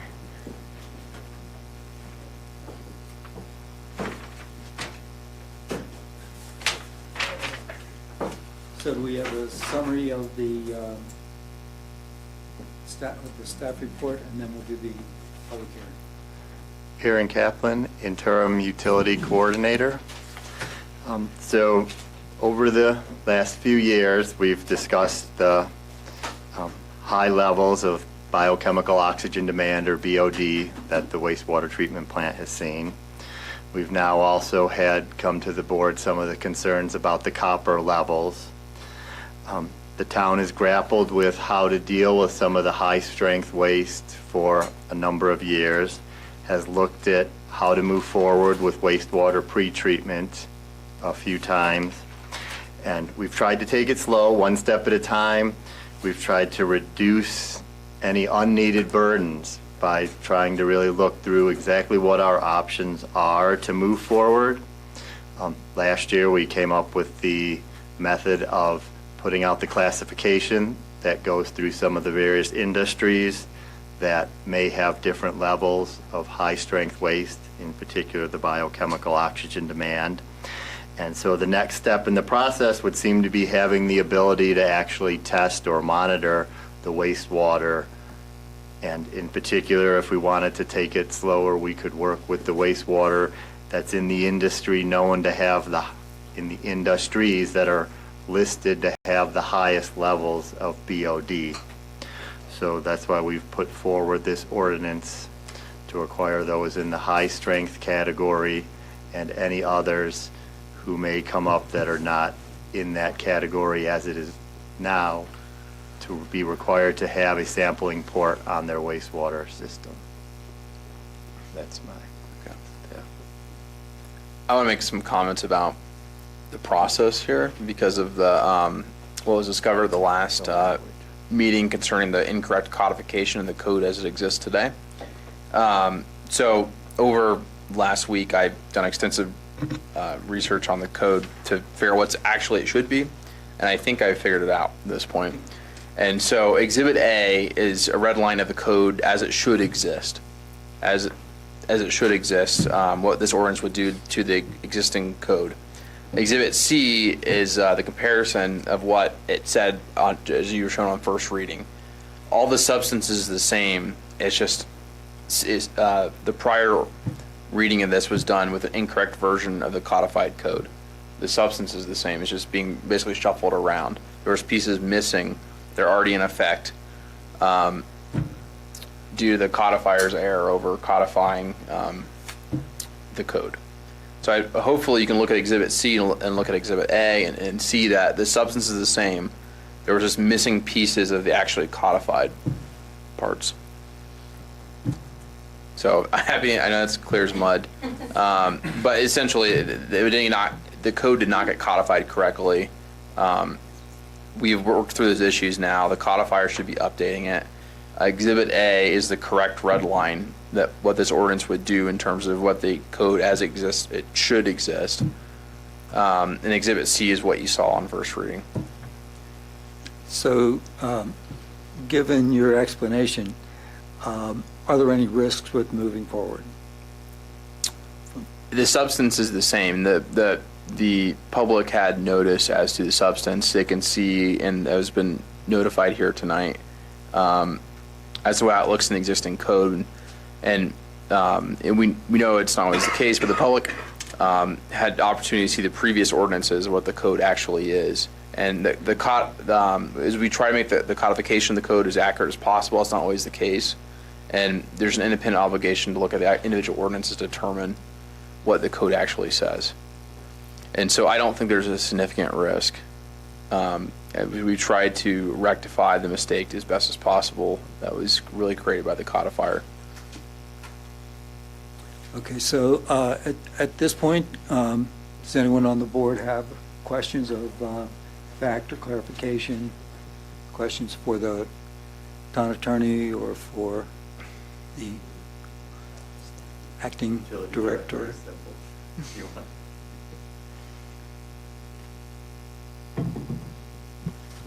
question. I was kind of curious. I don't want to make an assumption, but I think I know, but I'd like to get clarification. This came about because, why? When I first got involved 4 or 5 years ago, the town was already looking at pretreatment. It's something that is required by the EPA. It's something the town had not done and had been trying to look at how to actually get pretreatment in. In looking at doing a pretreatment ordinance, one of the steps is then, if you're going to limit particular high-strength waste, how are you going to be able to determine if somebody is actually going over those limits or not? So when we didn't have that option, we decided to work with the idea of the industry standards of these particular industries are known in general to have high-strength waste. So we said you would have certain industries would be classified to say you're going to have this amount of high-strength waste, since we don't have a way to actually measure that. Well, to continue trying to move forward, and with more issues coming up, it seems prudent to try to be able to actually test and verify what some of those high-strength wastes are, so that we have a way to actually see if somebody, if we're going to implement and say you can only have a certain amount of high-strength BOD, we would need to be able to test somebody and try to see who's actually causing the problem, and then get them to curb their problem so that it doesn't affect the wastewater plant. And so is this the only solution? May I have a microphone? So is this the only solution to quantifying that level of BOD? In other words, are there other ways that by going to the customer specific, or the business specifically, that you're concerned about? And because we had, I guess, what was it, about a year ago, said that we would be able to go in and access, and I believe. And so anyway, did we follow through on that before we become requiring people to put in a port and talk to businesses about what that might cost, where that would be located? Are we talking about something that's this big versus what size and the extent of that construction? I'm just trying to figure out, have we covered all of our bases before we decide that this is the option that we really only have? I don't know what was done beforehand to try to talk to the businesses. I haven't done that since September. We've been looking at options to try to cover more than just any one individual business, to try to make sure we're not picking on anyone in particular, since we don't have the actual data in most cases unless we can get in and do that. This would be the only way I would know to go in and test without them necessarily. We could come in and test at any time, because if somebody wanted to, not that anyone would, but they could say, okay, we know you're coming in to test, so we're not going to try to do anything that causes a problem at this time. So if you wanted to be able to just test when you wanted to test and have an element of really testing whenever any processes are happening at any business, you would want to have some type of sampling port that somebody could go test. Now, you still would try to give some notice and work with the businesses, but it wouldn't be something you'd be setting up weeks in advance where they could say, no, we can't make it today. We're going to make you come back in a couple more weeks and then have everything ready to go. So this would be a way to avoid that. As far as the size, that was a discussion and a concern with how big of something would we need. And in talking to our wastewater treatment plant operator, there's definitely a range. And it would be, at this point, we would want to say you need to submit a proposal that would meet the town's requirements. So I had put in some documentation into the workshops that showed some parts that were a couple of $1,000s and that you could potentially then get installed for a couple $1,000s. There are, looking at some of the projects out there, it could go up as much as $20,000 if somebody had to put in a full manhole like you would have in the street, 3 feet wide, to get down in there, which is a requirement in a number of larger municipalities. So it would be, the business would have to put forward a proposal that would allow safety, that would allow all the needs of the town to be met to actually get the testing done in an appropriate manner. And if that could be done with something that was the smaller scale, then that would work. If it did not meet the needs, then we might have to request something larger. But we don't have a proven system that is smaller No, I would feel work, that- and so if somebody's investing $5,000 on a smaller and then decides, okay, that's not working, and now they've got to go spend another 20 versus They'd have to put the plan forward before moving forward with that. after the first round of trying to do something smaller and it not working. No, you wouldn't put in the first round. You would have to bring the first round to the town, and the town would approve it. It would be like any construction plan. You would have to be approved. If you were going to make, just like if you wanted to put a porch or a deck on, you would have to come get that approved. So you would have to bring this plan to this town staff. We would have the wastewater contractors that we would be using look it over, the engineers look it over, and make sure it met all of our needs. Okay. And then I wanted to ask the question, there was something, I think it was on G, under the definition of the monthly pounds of BOD. All new commercial customers who do not fall into the standard category, which is more of an office space, must install, maintain, and operate at the sole expense a suitable sampling port in the sewer line. So if I know for a fact that I'm going to be a low, the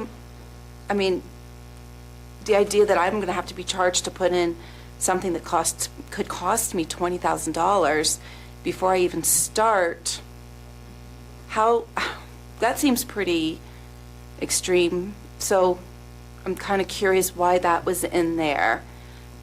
You know, That if I was know assumed to be in the original code. The UEB had that in the code. The codified version actually has that already in it. So I was not aware that wasn't already passed. I assumed that was already code and we were already requiring that for the past year. So I was surprised to find out we're not, because I did not know the ordinance as it was written was actually the code until you had mentioned it at the last meeting that we were using a incorrect version. So normally it was that, right, going forward, you're really looking for all commercial wastewater to be able to be tested, just so that you can do that. As more and more environmental compliance gets required, any new building is going to be doing that in their construction. So we are trying to say that everyone should be aware going forward, all commercial or non-residential should really be considering that as a requirement. Okay, and then I was also curious as to on H, where it's June 30th, 2020, kind of a deadline for the high category customers to install. That seems really soon. And I'm kind of concerned if they have to go through an application process to be approved. Summertime is probably, for most of our customers, the busiest time of the year. So having some kind of level of construction that could be somewhat significant in the middle of the busy time of the year, just after paying property taxes. Is there a reason June 30th was picked? It was a few months. It was last fall when we were working on it, so it's already been 3 or 4 months. We thought it would be in by the 1st, and that would be 6 months, or you could use the end of the year. To some extent, there is concerns as we're trying to move forward with the wastewater plant. The CDPHE does want to see that we are working to do the pre-treatment. And in particular now, the latest letter that came through says we need to show specifically how we are going to monitor and stop the copper, or they're not going to allow the re-rating and the plant. So if we want to start to work on the plant, the modifications, they won't allow, so the engineering has come in for the re-rating of the plant. The next step would then be trying to do the actual construction modifications. And they said you can't start or go for the construction modifications. I could pull up the specifics, but there's some details in there that say we want to know exactly what you're doing to show that you are going to be able to enforce and prevent the copper violations. So that would be somewhat of a concern, is that we need to have some way to say, okay, we have these sampling ports going in, and we are now going to be able to monitor those businesses that are most likely to be the copper source, and therefore when we find out, we can also then start to put in requirements that they have to do something to actually remove that copper. And I do think, I don't know exactly where it would stand, but to some extent it needs to be looked at that the wastewater plant is the small wastewater plant. We can't, there's no way for Lions to be able to handle the same type of loads that might be nothing for Longmont. Longmont would say these don't affect us in any way because they have so much wastewater coming in. But Lions is so small that there's no way around it. If you have one customer that's doing that, it is going to be a problem, and it may be something that people need to be aware of before going into it, that these industries, unless you're willing to spend the amount of money that's required to actually take care of all of your own waste, they're not something that the wastewater plant can handle. Okay, so, I mean, you're referring to one customer that's, when we do know about that, it's kind of the elephant in the room. My concern, though, is if we've been working on this in September, what actions have we taken with that particular company to do something before we've come to this point where now we've got something so significant that we need to do that could affect companies, the businesses all throughout town? Right, and I wouldn't come to say that I know. That's been part of my concerns, is that I don't want to pick on anybody if I don't know and have the data. We do now have one test at one location, so we do know that location had high copper, but that does not mean that other locations might not also have it. So I would have that as a concern, that there could be other locations. And with the other high-strength waste concerns, we also have other locations that could be causing that problem. So we would want to try to make sure that we are covering more bases than just assuming that it's the one business. That one business has now had at least one test. They were supposed to be having somebody come in and do a second test to try to get some more data so that we don't also only use one test as the data point. So they are working on that. I know it takes some time with some back and forth between the business and the contractors to make that work, so that can seem to go months at a time. Trustee Mill? I'm going to go ahead and make a motion to approve ordinance 1074. Oh, okay. It's ready for the public hearing. All right, are there any other questions or clarification? If not, then I will open the public hearing. Let me just get the 1074. Open the public hearing on ordinance 1074. It's open. Okay, you can come forward. You have 4 minutes to speak to us. Give your name and address for the record, please. Turn green. My name's Craig Engelhorn, 727 2nd Avenue, Lyons, Colorado. one of the owners and head distiller for the Elephant in the Room. Joking and stuff, right? So this is quick comments after reading the proposed ordinance today, and then I have a few other comments as well. First of all, has the town or the board really any information from Lions businesses regarding the impact in terms of the cost or the business disturbance? You know, if we're going to put a manhole in July, that might kind of be a problem. And really, has the town had a dialogue with Lions businesses during the creation of this ordinance? I know that we've talked to Ramey Engineering many times. We've worked with them trying to get samples done, and that's sideways and just separate from this. I'm just talking about, does anybody called us up and said, hey, this is how we're proposing to tackle this problem? What is the impact to you? What do you guys think? So, Jocelyn brought this up. What's the cost to install the ports? What's the cost of each test? What are the specifications of the tests? What are the town wastewater local limits, and where are they published? That's referenced in subsection L. We've been paying BOD surcharges for 8 months now. Has the town done any analysis of how that very marked increase in income to the wastewater treatment plant has helped or not helped the plant operate?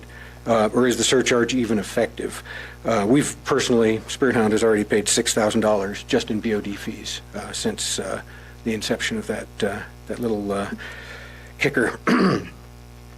According to subsection K, the town administrator determines the frequency and sufficiency of the testing. So what if each test, I don't know, is $1,000? And what if the administrator orders a solid month of daily tests to establish a baseline? Or a weekly test all year long to establish a baseline for that business? Because, as we've heard, one test isn't sufficient. Well, that'd be 31 grand. That's more than we can afford. And why are we mandating that all costs related to the installation and testing are solely the responsibility of the business? Is there no other funding or partnership that could be done with the town or grant options? I understand we have a small plant. I get that large users like us are an impact, but I don't feel like we should be tossed under the bus for the whole problem. And so, number 9 here, how can the board approve an ordinance that leaves these questions unanswered and puts businesses at risk of completely unknown financial burden? I believe the ordinance is incomplete as written. Why the rush? And let's involve some businesses in discussions for mutual resolution. Don't just throw us under the bus, as I mentioned, for a problem we didn't create in the first place. As a business owner in Lyons, I think this looks to be yet another unfriendly move against small business and another incremental change that will make it, again, more difficult to bring business into Lyons, whether you're talking about the Eastern Corridor or our downtown, which has a bunch of vacancies. And editorially, subsection G references a standard category. There's no such category referenced in the rest of the document, so I don't know what that means. And most references to subsection I really should reference subsection J, so those are edits that ought to be put into place. Furthermore, to talk about our reaction or interaction with Ramey Engineering and the length of time it takes to get these kind of tests done. It really took months to coordinate the first set of tests, which we did about January 3rd. I've heard nothing from them since, except Mike Murphy, one of their employees, got a hold of me to ask me about our wastewater survey, which I had completed, but haven't seen him since. So I don't know if we have a high copper output. Nobody's told me that yet. I also don't know that we've scheduled a second test. We're happy to. We have an easy place without a testing port to test all of our effluent. Anyway, timer's up. Thank you. Thanks, guys.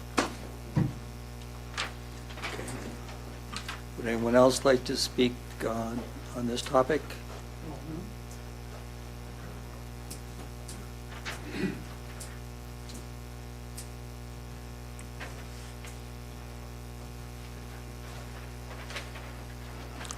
Nicholas Angelo, 4089 Ute Highway. I rise in support of this ordinance. But I think that we should be considerate of the businesses. And I think that we should offer any means by which to alleviate expenses through any grants that we may receive and enter into a partnership to fix this problem. This is the foremost problem facing the town of Lyons now. Our Eastern Corridor plan, which we've been working on for almost 20 years, is on hold because our sewer plant is out of compliance. We need continuous flow testing ports. But the problem is, this is a more expensive fix than I think some people may understand, because you've got to separate the waste. The waste can't be mixed with waste that normally goes in to a sewer plant from a bathroom. That throws the test off. So that has to be separated. And so that might take internal plumbing changes. So, I mean, I think that this is a situation where the expenses can start to really make an impact on businesses. I support it. This is a great step forward, along with the further discussion that we're going to have tonight in regard to pretreatment capabilities to solve our problem. But I think that we have to have a certain amount of consideration and partnership attitude with these businesses that are going to be affected. The BOD charges that the distillery has been charged in the past 8 months are astronomical, and they don't contribute to a solution. That is merely additional treatment costs. That defers the cost of the additional treatment. We need to come up with the solution, and this is a terrific first step in that regard. Thank you.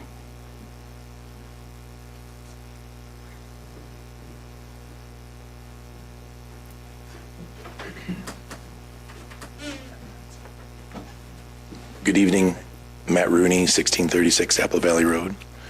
It's still snowing, so I'll be as quick as I can. I'm one of the owners at Spirit Hounds as well. We have been proactive. We believe in finding a solution and very likely we are probably the highest copper emitter.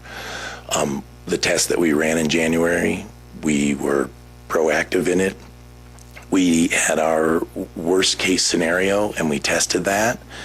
I think an amendment, if nothing else, one option is if in health departments, the health inspector can walk into a business and assess it at any point. We'd welcome that. It would save us anywhere from $4,000 to $20,000, and that's what we're doing now. Anytime they want to come in and test, we're more than happy to. So that's one option, that we don't have to install these expensive ports. We can just have a group effort to solve the problem. Certainly, if you run into obstacles or people that are difficult or businesses are difficult, then we can make those adjustments at that time. But we're a part of this community. We don't want to be causing any waste that's a problem. And so we're happy to help any way we can. A unidirectional $4,000 to $20,000 bill on to us seems a bit onerous. Thank you.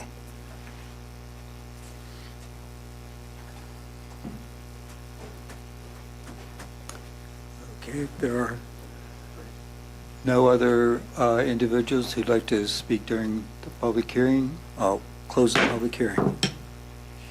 And at this time, would entertain a motion so we can begin discussion.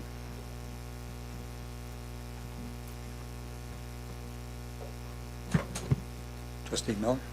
I move to approve ordinance 1074, an ordinance of the Town of Lyons, Colorado, amending the Lyons Municipal Code to authorize the town to require testing and monitoring facilities for uses of the town's wastewater services.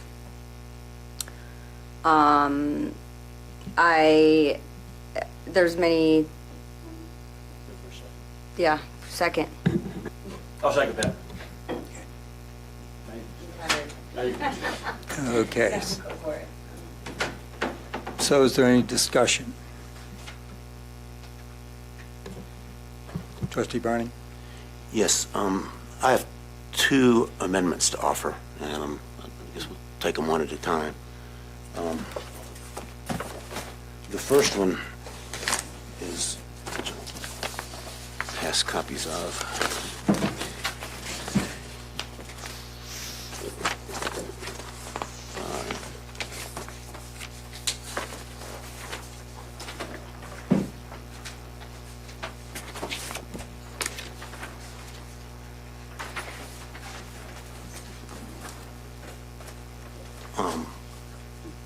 The first one's pretty simple, and probably nitpicky would be a good way to describe it, but it involves basically grammatical changes to subsections F through I.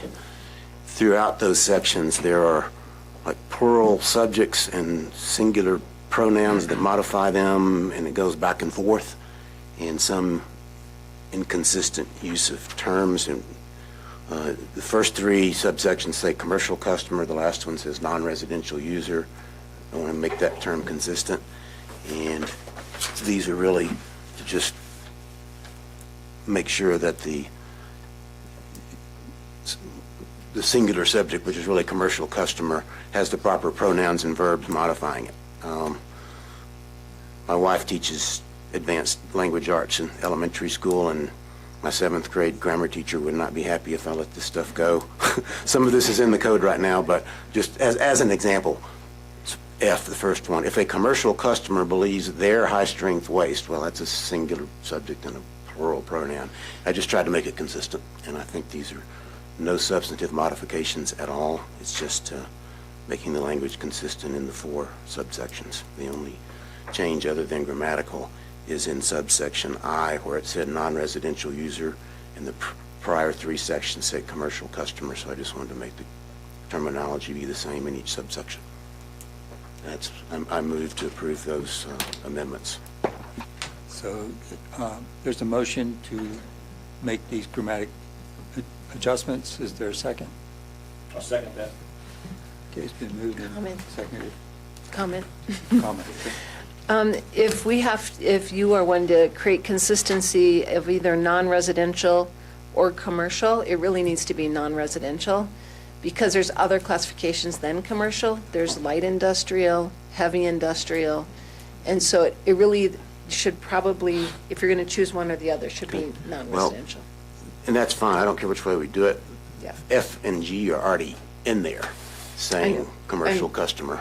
So we'll be changing something that's in there right now. So if that's the town administrator's recommendation, unless the town attorney has a problem with it, then I would further move to change the word commercial customer to non-residential user in all 4 subsections where it's used.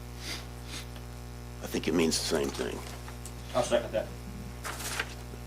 Give the town attorney time to comment. That's fine with me. Okay. Yeah, all these changes are fine with me. All right, so this is then a second amendment. Yes. And it's been seconded. And is there any additional discussion on that second amendment? If not, I will call for the vote.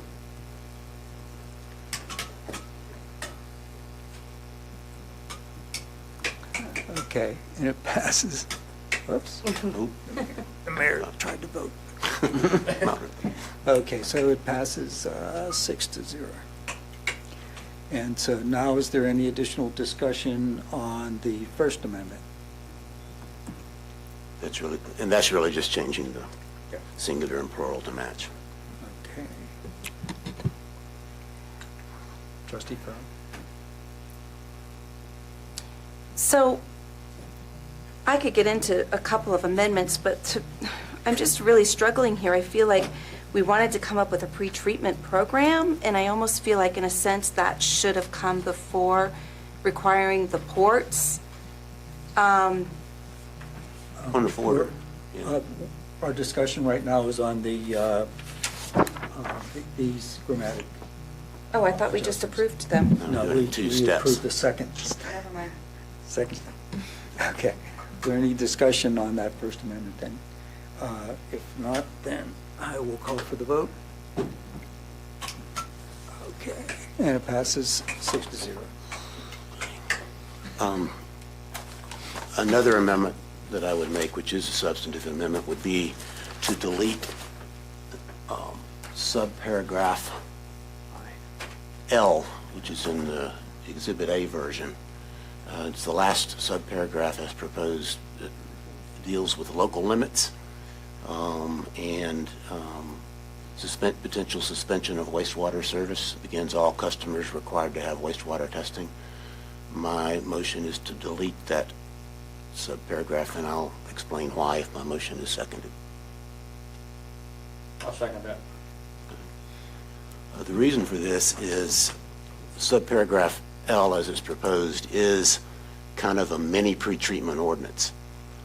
As one of the speakers said, local limits are mentioned in here as a defined capitalized term, but that's nowhere defined. There are local limits, capitalized term, defined in many local municipalities' ordinances, but those local limits are scientifically determined and relate to those particular communities' wastewater ordinances. What, as the utilities director said, what may be appropriate local limits for Longmont probably are not for Lyons or for Nederland or for Littleton or other places. Those have to be specifically determined municipality by municipality. And we may want to do that someday. That may be where we end up, but we don't have them now. And to put in here that somebody has to meet the town wastewater local limits when we haven't defined those limits is, as the speaker pointed out, an unnecessary burden. My second concern with subparagraph L as drafted is the final sentence, which says, failure to comply will result in suspension of wastewater service. That may be an appropriate remedy for a business that has had repeated violations and been given chances to cure those violations, but it shouldn't be the only remedy, and that's all that's specified here. We do need a pretreatment ordinance. I think there's no doubt about that. And the UEB has been working on that, and staff has for a number of years. But when we consider that, it shouldn't be a one-paragraph item tacked onto the end of a testing board ordinance. It needs to be a well-thought-out provision with capitalized terms properly defined, and I would like to see in it a set of options of how to deal with noncompliance. One might be, for example, a notice and cure period for a certain number of days. You're in violation, you have X number of days to fix it. And then if you don't, then maybe potentially fines. And if the fines don't take care of it, then maybe as a last resort, suspension of service. But I think while this subparagraph was well-intentioned, I think it needs to await the proper drafting, public notice and discussion of an actual pretreatment ordinance, which the testing board ordinance really is not. It goes hand in glove with the pretreatment ordinance. If you're going to have a pretreatment ordinance, you need to be able to test to see who needs to do the pretreatment. But this is jumping the gun basically a little bit. So my motion is to delete subparagraph L. Okay, so it's been moved and seconded. Is there additional discussion? Does staff have any comments on that? Mine only would be, I understand, I think it was worth having that there so people understood where this was going, and that it is something that is being worked on.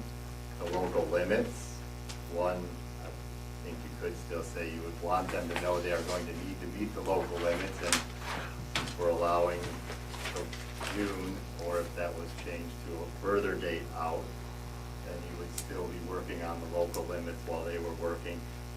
Doing the sampling port will not affect what the local limits are, so that one wouldn't affect the other. You still need the sampling port. It won't change how you do the sampling port depending on what numbers you need it to meet.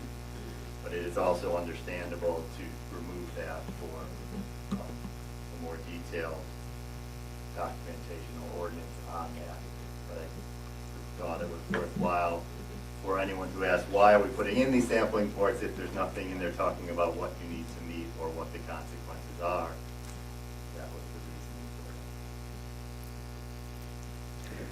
Just a question. I understand shutting off water. How do you shut off sewer?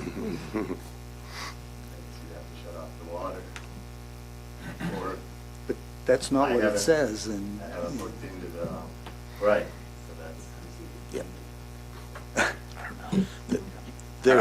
An EPA does that as a remedy of their own, and I don't know how mechanically they do that, but that's one of their independent remedial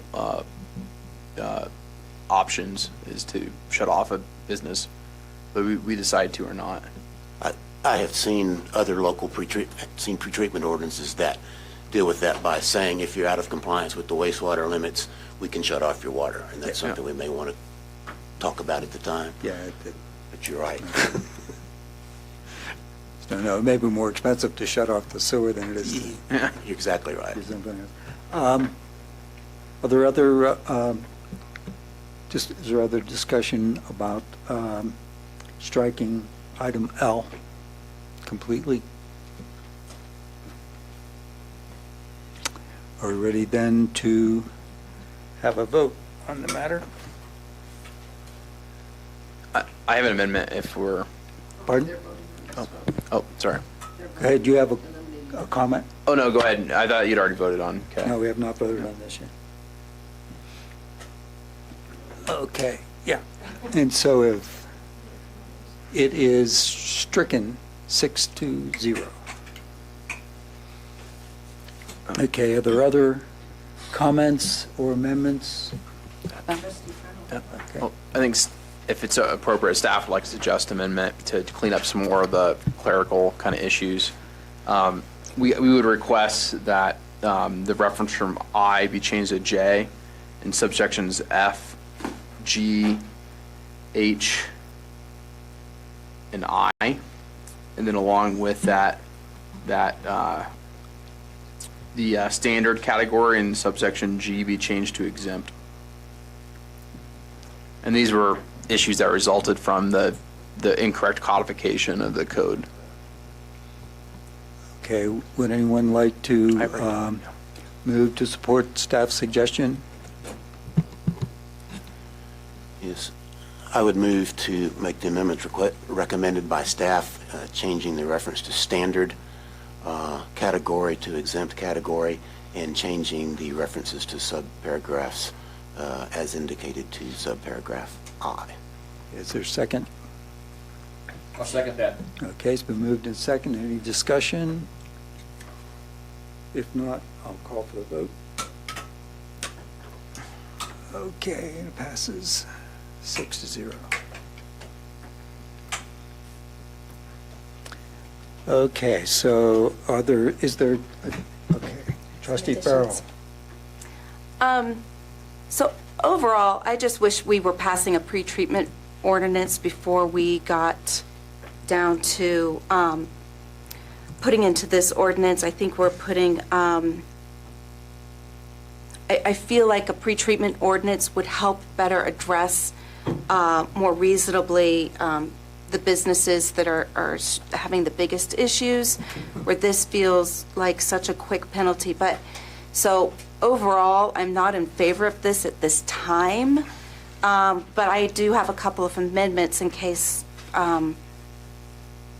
this does pass. So on G, I believe that we should delete section G because this was prefaced by being high surcharge customers, but G is applying to all new commercial customers without specifying that we're referring to a high load customer. So a low load could be coming in as a new business that really is never going to be a high problem, and I think that they're being penalized before they even get started.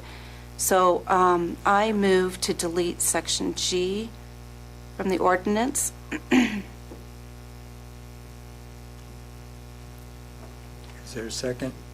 I'd like to second that. I think it could be addressed with some discussion, please. Okay, so is there discussion on this amendment? Yeah, is it accurate that we've already applied the standard to numerous businesses who have come to work in town. For example, the buttercream, the previous bar that's at where the Lion's Den is, etc. No, because it's not, is it in the current code or not? So that was part of it again. But we've required advanced technology, grease traps, or what type of equipment's appropriate for those businesses. I haven't done any, so I'm not aware of any. I haven't handled any yet in my capacity. Do we not know? I would say that, Fog that traps. when someone fills out the application for the business license, if they indicate a certain industry that falls above a residential waste load, we talk with them about the need to install grease traps. We talk about pre-treatment that might be needed, side streaming in particular, to like when Lion's Den came in. It has up to this point been a voluntary compliance, and we have not had success with that. That's why I feel like we're going to this next step. And we can suggest and recommend a lot of things, but that doesn't make it happen. Thank you. Yeah, I guess that's probably all. I mean, I was on the Utilities Engineering Advisory Board 10 years ago, 8, 9, 10 years ago. I can't address questions about whether our local businesses were adequately informed or communicated with. There's been no secret about the challenges we face in that entire time. We've known that we're going to have increasing requirements for compliance to new standards.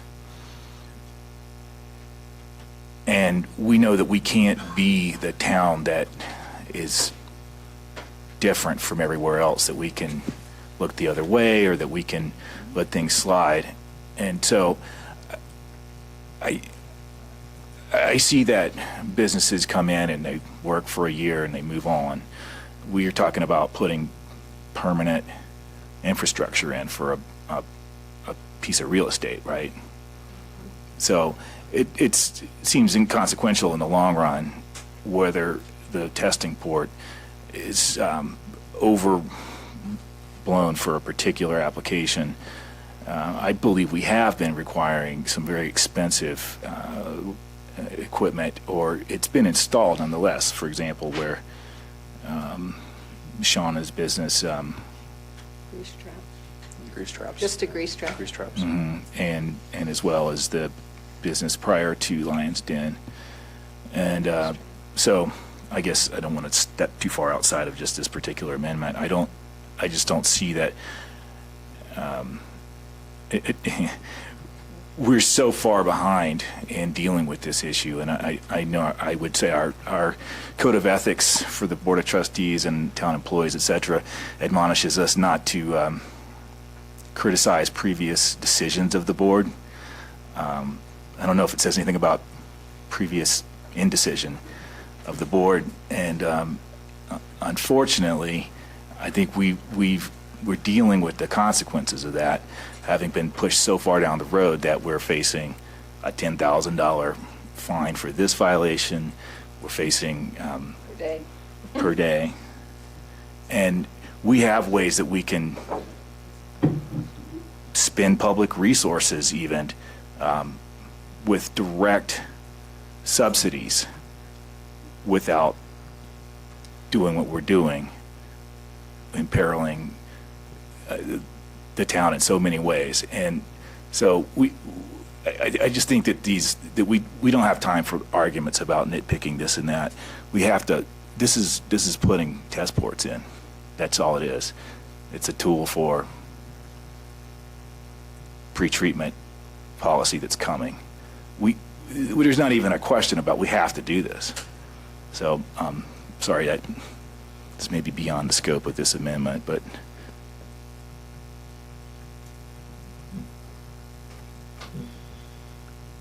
additional discussion? This Trustee Browning? this discussion is on the amendment of this particular subsection. The online version of the code reflects that this is already in there. Does the town attorney want to enlighten us as to whether it is or isn't? I think it was overwritten by ordinance 1045 and removed. Oh.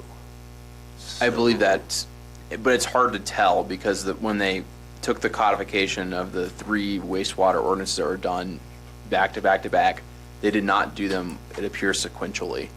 And so things got overwritten instead of renumbered. And so it's hard to reconstruct what exactly happened. But I believe it was overwritten by ordinance 1045, but it was in the previous code before ordinance 1045.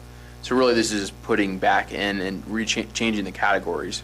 Because before there was a standard category, now we have an exempt category. They're essentially the same thing. You know, the standard category may be a little bit larger than the exempt category, but it's practically the same intent.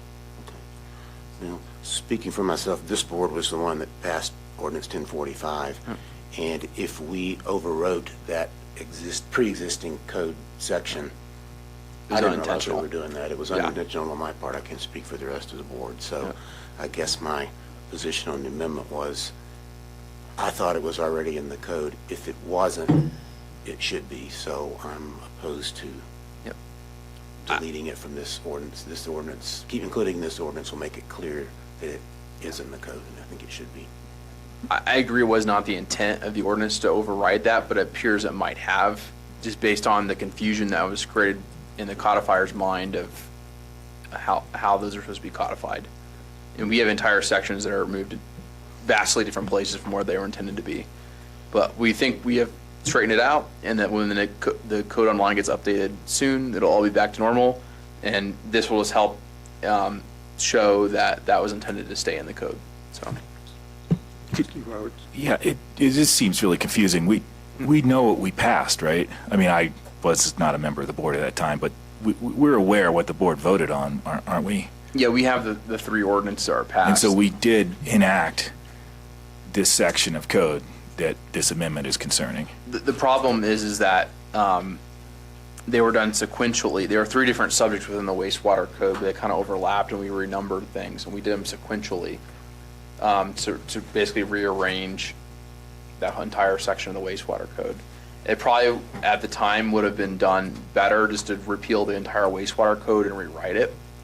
But the way that the ordinances were prepared, they were for different sections.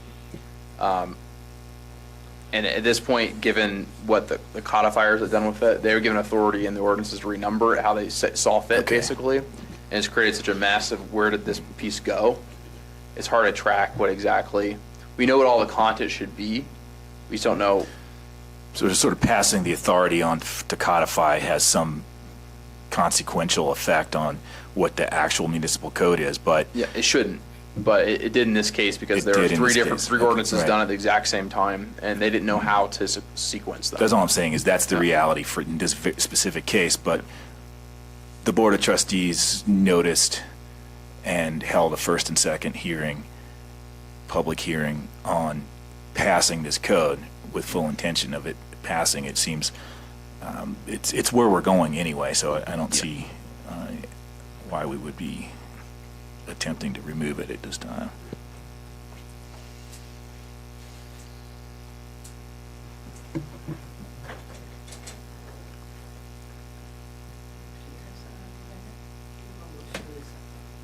Okay, so are we at a point to, if there's no additional discussion, vote on that amendment? Do we need to have that repeated, or? We're good? Just remove section G.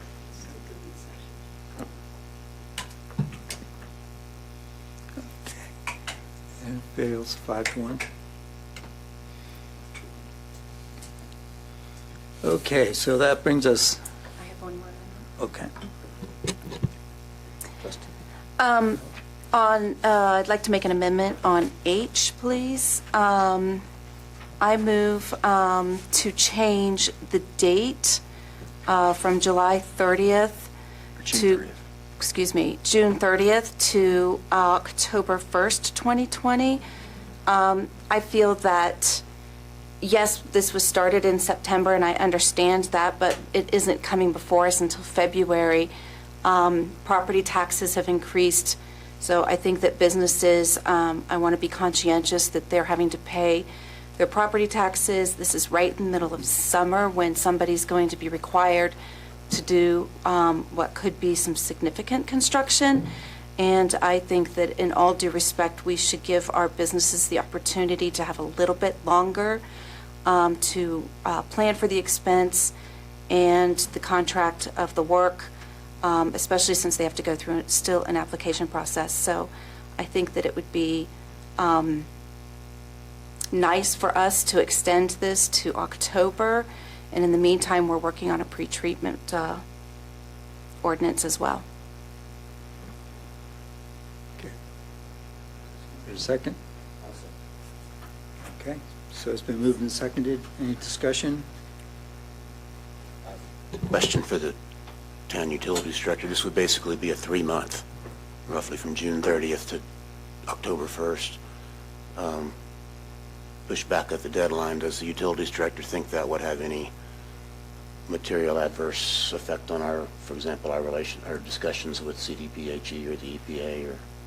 No, I think from what I've read, that as long as they see that we are trying to move forward, they're going to be okay with that. Okay. And is it possible by delaying it 90 days, pushing it back 90 days, it might actually give town staff more time to evaluate proposals and prescribe appropriate sampling ports? And It would give more time. Do we need more time? I was going to ask that. Maybe. I don't know how long that will take. Okay. Okay. But you don't have a big objection I to don't it? have an objection. Okay. No, I- Trustee Carvis?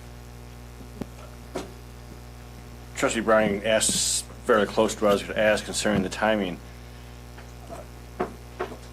Take this date out of it that's in here now and take away the date that Trustee Farrell's brought up. We passed the amendment as is without a date on it.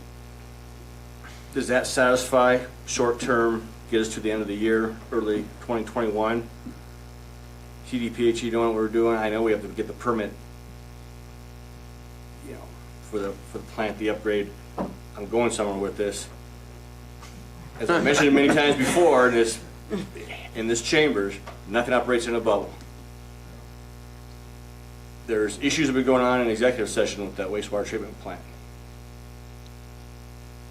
It was already mentioned here, Longmont could probably take most of what's going on and dilute it with what their normal waste going into their sewers are. Do we continue to try to operate our own treatment plant? Send it down the road to Longmont, work with them. Some people don't like being hold of Longmont. We already are with our water. Nothing operates in a bubble. There's more things on the plate than just this, and it's that. Say, miraculously out of the sky, $50 million falls out of the sky, and we can put a pipe down to Longmont. Does that take care of this issue, do you think? It would for us. For us, provided that exactly. we no longer have a permit to work with, it goes on. Yeah, that'd be Longmont's problem. But from what you know and what some of us have been working on in the UEB and Mr. Brown's working on another treatment plants and with our local businesses, the dilution rate is much greater, as was stated earlier in this chambers. Does that help solve some of the problems with these businesses and the costs? Or will Longmont at some point, or do they currently do they expect these ports to be put in anyway? That I don't know. EPA's expectation is that everybody puts in these ports. So EPA's gonna do it. It will take us a year or two to connect. I know. That, I know. It's a requirement for the NIPD's permit. Like it's gonna happen either now or later. Yeah. So, and it's either gonna be because we choose to do it or because EPA chooses for us. Correct. And that's kind of what I'm getting at, though, is there's some bigger pieces here, so we still have options to send it somewhere else and not play at this plant and work with it, deal with it. But the businesses are still going to have to be required to do this. One way or another. One way or another. Back to my original question, delaying it even longer, does that buy us more time? Is that enough, do you think, to satisfy CDPHE if we, still getting permits, getting work done, getting contractors, in a busy economy, 90 days may not even be enough, which we can obviously make an extension to it come this fall if we need to anyway. But at what point do you think it becomes a problem for us how long we delay it, we don't delay it? The timing, I think, would be okay, putting it out. And if we're showing them also that we are also working on pre-treatment going forward, we're going to have more coming forward to show that we are working on this. If we're working on local limits, to show what we have for that, they'll see that we are continuing to move forward. I don't have real good, I only have these new knowledges and. Yeah, it I seems to understand. be appropriate. Okay, thank you. Trustee Miller? I would just like to urge the staff to help the businesses get the grant or the small interest loan, to help with the cost. We've been communicating Okay, that. okay. No Just one has making taken us sure. up on it yet. 'Cause- Aaron and I didn't get an opportunity to discuss your question about if we felt this was appropriate, and I'm going to play the devil's advocate because I think 8 months is too long. We have known about this. We have funding to help people do it. June 30th is not that's just 1 month of summer. October is all summer. I say maximum 6 months. There's absolutely no reason this can be done in a day. We need the data. And if we don't implement this, you guys, the EPA is. And it's going to be significant. It's not going to be giving us a pass. They're going to shut down businesses. And I don't agree with Aaron. I think that that's too long of a time. From the research that I've done also on the ports, it doesn't seem like they're that costly. The small ones that most of the. Right. Couple $1,000s with a small hole, a few feet deep. I don't know, Well, and as we find other businesses that might be not in compliance as well. There's many, I'm sure. I know, I'm sure there are too, but we won't know that until we Right. have these in place. So do you They're really not the think only ones. CDPHE will be okay with 8 more months of putting too much copper and VOD down the drain? I don't think they will be as tolerant as you think they will be. I just You have more experience. So Yeah. I mean, it's been years they've been warning us, years. And I think adding another 8 months is too long. But it is your call. It's yours if you want to take that chance, but when we hear about BOD charges over the last 8 months totaling $6,000, the town's facing $10,000 a day. So let's weigh that out.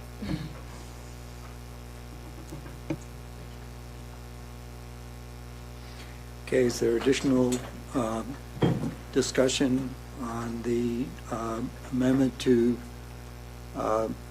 delay, in effect, to delay the requirement until October 1st, I'm sorry, October 1st. If not, then I will call for the vote. And let's see. It looks like a tie. It's 3-3 tie. So it fails if there's a tie. Yep.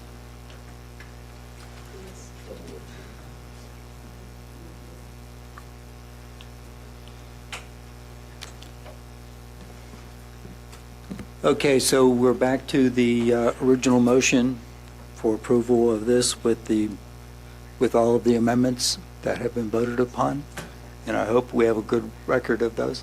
Yeah, I've been redlining as we've been going, so I think we have an up-to-date copy. Okay, is there additional okay. Trustee Brown. Very briefly, I would just echo what the Utilities Director said, and I've sat through UED meetings, and I think the UEB has looked at this for years. I think it's time to do this, actually past time to do this. I would echo what Trustee Miller and Town Administrator Simonson said. We have a substantial amount, actually, of loan funds available, low-interest loan funds, and as best I recall the terms of those, they're actually no-interest loans for, I think, up to 2 years, and then extremely low-interest loans. So if there's a cash crunch for a business to try to meet this, I think we can provide some assistance in that, and I think this is the exact type of thing that those funds were created for. So I do think that the town can take steps to alleviate financial hardship on the businesses, whatever they need to comply. And that said, I think this is a significant step forward toward the ultimate goal, which is a pretreatment ordinance. We'll get this in place, and then we'll deal with the pretreatment ordinance when we can get that in front of us.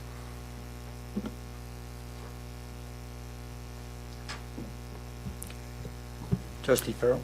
So I just want to say that, I've had very mixed emotions about this because I think that we really should have had a pretreatment ordinance first and more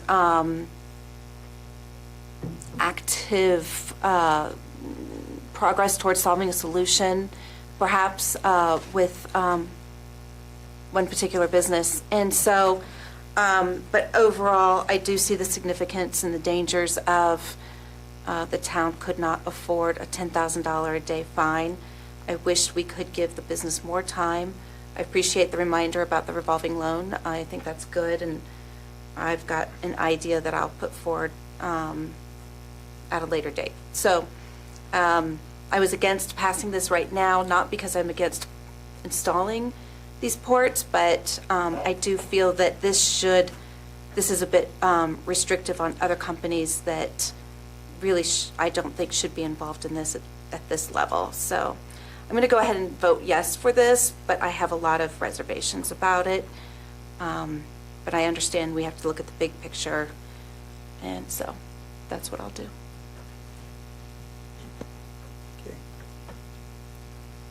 Trustee Roberts? I just want to say that this is one of those votes that I think trustees don't want to take because it feels personal to put a hardship on to affect the personal income and success of the business of our friends and neighbors. And nobody here wants to put excessive charges on the businesses. We have to lead because that's what we've been entrusted to do and make hard decisions. And this is just putting in a tool for the impending pretreatment policy that we're definitely got to develop. This doesn't affect the standards, and it's not affected by the standards. It's simply a tool for the job. Whether it comes before or after the impending pretreatment policy, I think is really not important. That's something that's not going to happen with this board. This is a simple decision that has to be done independently and is going to happen with this board. And I'll be grateful to see this passed and us moving towards maybe finding some creative solutions for making this easier for everyone. But again, I hope that our friends and neighbors recognize that nobody's trying to put them out of business or make their lives harder. But we have a true crisis with our wastewater system, and it's not going to seem fair to everybody, and it isn't going to be fair to everybody. I think the universe has put the town of Lyons in a hard spot, and that's not fair. But so I'm sorry that we have to make this choice, but we do have to do what we're here for. Okay. And I'll add to that I think, we should continue to work as well as we possibly can with businesses to try to determine what are the most cost-effective but effective ways of moving this forward. And if we can find grant funds or additional funds over and above the revolving loan fund, that would be a good endeavor as well. But having said that, if there's no additional discussion, I'll call for the vote on the original discussion. We all locked in? Okay. And it passes 6-0. Thank you for the discussion. I'll entertain a motion for a 10-minute break. So moved.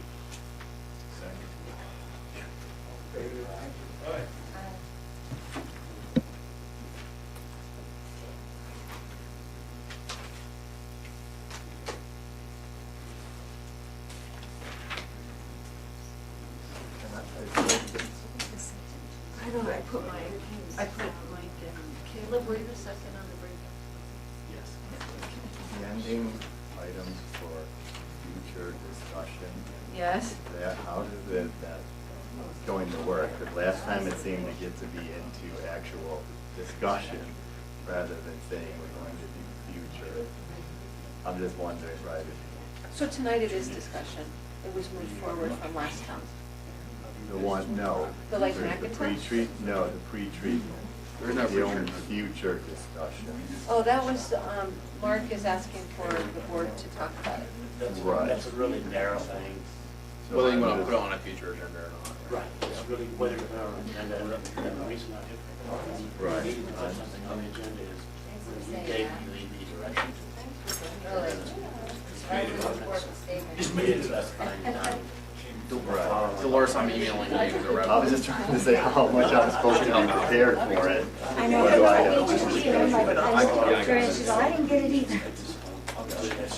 So the important part though is that the code will need to be fixed. Right, okay, cool, that works. But she said that could take. Okay. But I said we don't send anything. we can't send anything in until it's fixed. Until it's fixed, and you review it and tell us. Otherwise, it's going to be. I know. Plan yet, so. Right, I know, there's lots of unknowns. I think we'll be able to do the instruments with the businesses where the sewer lines 10 Right, feet that's the plus. one that he's talking I about. They're gonna need a manhole. Sure. Like, I get it. So that's where I was. I get it. Do you remember, not very many though. Well, we don't know. Right, I know, That's the thing, but we I'm just just don't know. There were two, at the same day, there was multiple. There may be like two that I could know about. Well, I don't know how they use it, it has to be. We're meeting with them Thursday. Meeting with Friday at the wastewater. Did you get my email? I did. Oh, you did? You need copies of that? Okay.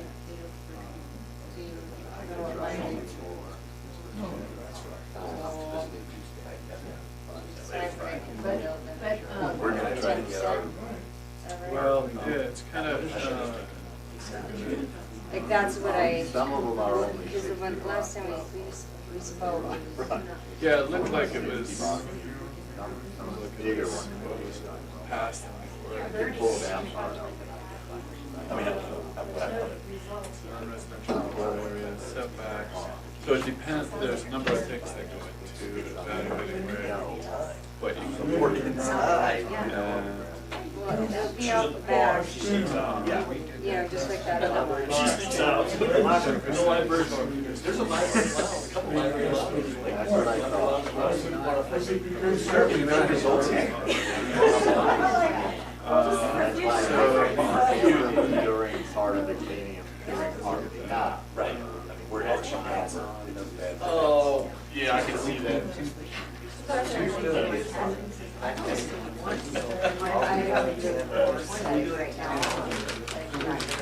You just see up there, I'm just like, oh, I can barely see. I know. Sucks. Those preliminary values. I know. These lights are so No, I need to. You will. Oh, I gotta go to the bathroom. Looking, trying to figure it out, because I got so thin.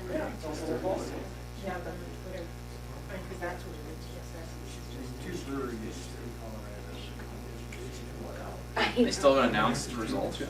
Oh my God. It's like chaos. I know, But I'm like, that's the definition of a contest, really. Yeah. I'm glad we're not doing it.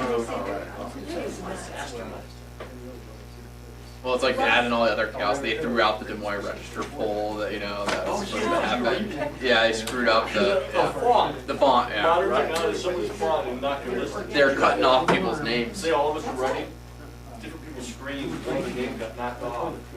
Depending on your Zoom setting, it could knock off people's names. So- The poll. Yeah. In the poll. All right, yeah. And so they Well, just of course, scrapped it. everyone's screaming conspiracy because the result, I'm like, but Clinton trying to treat caucus results like election results, just give them, and you don't get caucus. Because people jump back and forth and change their mind.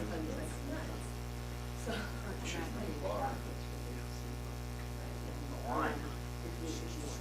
That's why. Try to do more with you guys now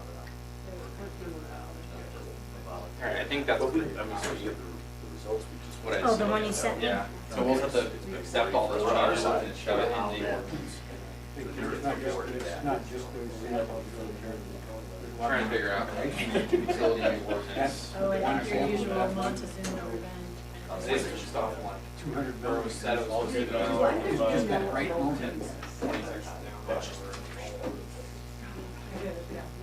If you move down all sequentially. I wonder if they're, I think what we did, we passed it.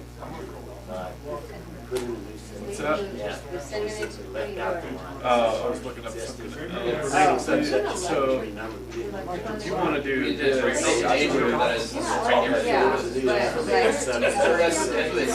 So whenever we have building another ordinance on it, same number, it is struck whatever there before. Yeah.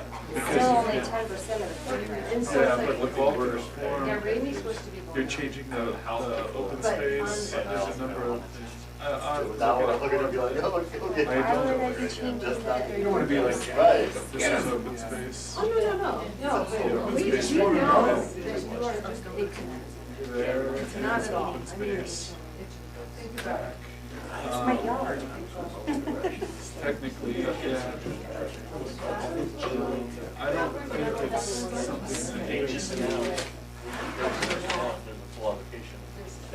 Oh, that question.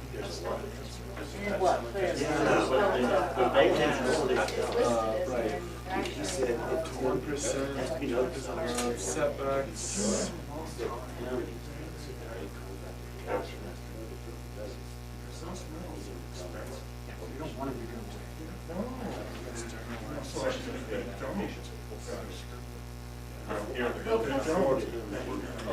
We all know that the other. Increase in the area of building with the common space, parking setbacks, increase maximum height of fence lines. Well, and we're doing common testing and, I don't know.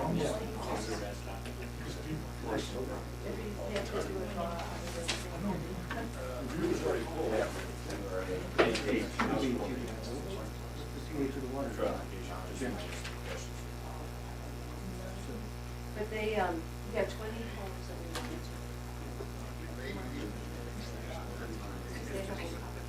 Yeah.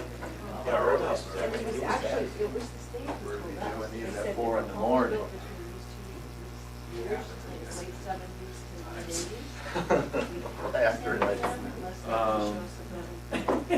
Do you have a design? Yes, for the most part. Well, it's not like it's what he did for 35 years. All for flavor. And you want to get it in That's my, the flood thing. I'll tell you. And then mine's like right, maybe half and half. Don't text when you get up. I think it already is. No, you're not. No, I know. Mine's in front, barely, right now. Send me that TV.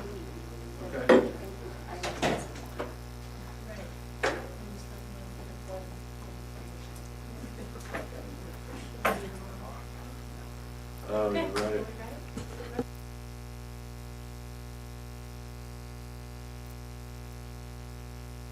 Do we have the other Okay, consent agenda. First item is the first reading of ordinance 1076, an ordinance of the Town of Lyons, Colorado, amending sections of the Lyons Municipal Code to incorporate utility code modifications.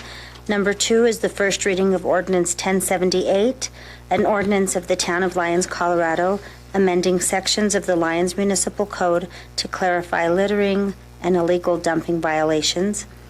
Number 3 is resolution 2020-20, a resolution of the Town of Lyons, Colorado, approving a master products and professional services agreement for electric meters and an advanced metering infrastructure with Census USA Incorporated. They removed. That one was removed. Oh. It's okay. Okay. Number 4, Resolution 2020-21, a resolution of the Town of Lyons, Colorado, approving a First Amendment to the construction agreement for the Apple Valley Waterline Project 19 AVWL-01 with Iron Woman Construction and Environmental Services, LLC. Number 5 is Resolution 2020-23, a resolution of the Town of Lyons, Colorado, approving the Fourth Amendment to the Professional Services Agreement with DHM Design for project number 20F, Lyons Valley River Park Flood Recovery Final Design Project. Number 6 is Resolution 2020-24, a resolution of the Town of Lyons, Colorado, approving the Third Amendment to the Professional Services Agreement with Eidos Architects PC for capital improvement, public works buildings, architecture, and engineer services. Number 7 is Resolution 2020-25, a resolution of the Town of Lyons, Colorado, approving the First Amendment to the construction agreement project number 18-NKPWRB-06, Public Works Facility Replacement Building with Kershey Construction.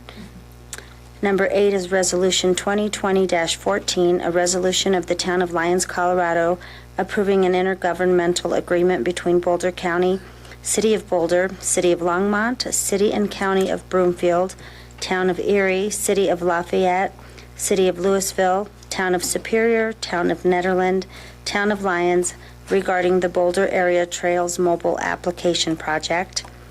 Number 9 is Resolution 2020-26, a resolution of the Town of Lyons, Colorado, approving a tax increment revenue agreement with the Town of Lyons Urban Renewal Authority regarding property tax increment under the Eastern Corridor Urban Renewal Plan.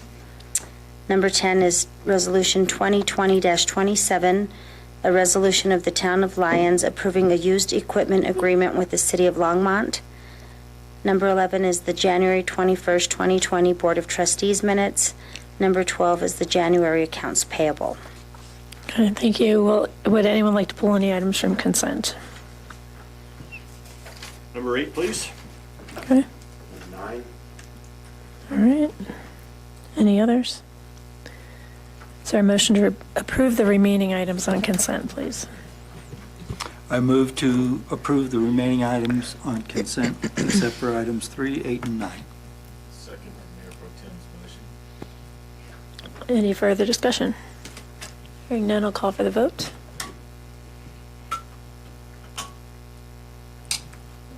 All right, and the motion carries. Thank you.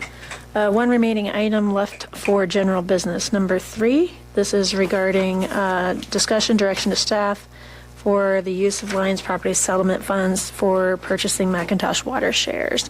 I think Trustee Farrell requested this item. Yes, so basically, because we know that we've acquired now a water share that was, we decided to take money in lieu of a water share. I thought that we could perhaps use a portion of that money and allocate it towards the purchase of the, as many Lake Macintosh water shares that we can acquire. I know there's a limit that they offered 100. Some of them have already been bought. And we do have a certain number that we could use for affordable housing and or development. So I was curious if you have an update on what that number might be available, and if we could, as a board, consider using some of that money to purchase those shares. now, especially before they get more expensive or bought. And just as an update, this settlement was countersigned today by Lions Properties. Does the staff want to respond or offer? The broker that the town was given as a contact has indicated that he has located 20 available Lake Macintosh shares. Well, at the moment, and they're asking $7,500 per share. I know that Summit Housing is aware of that. Think Generator is aware of that.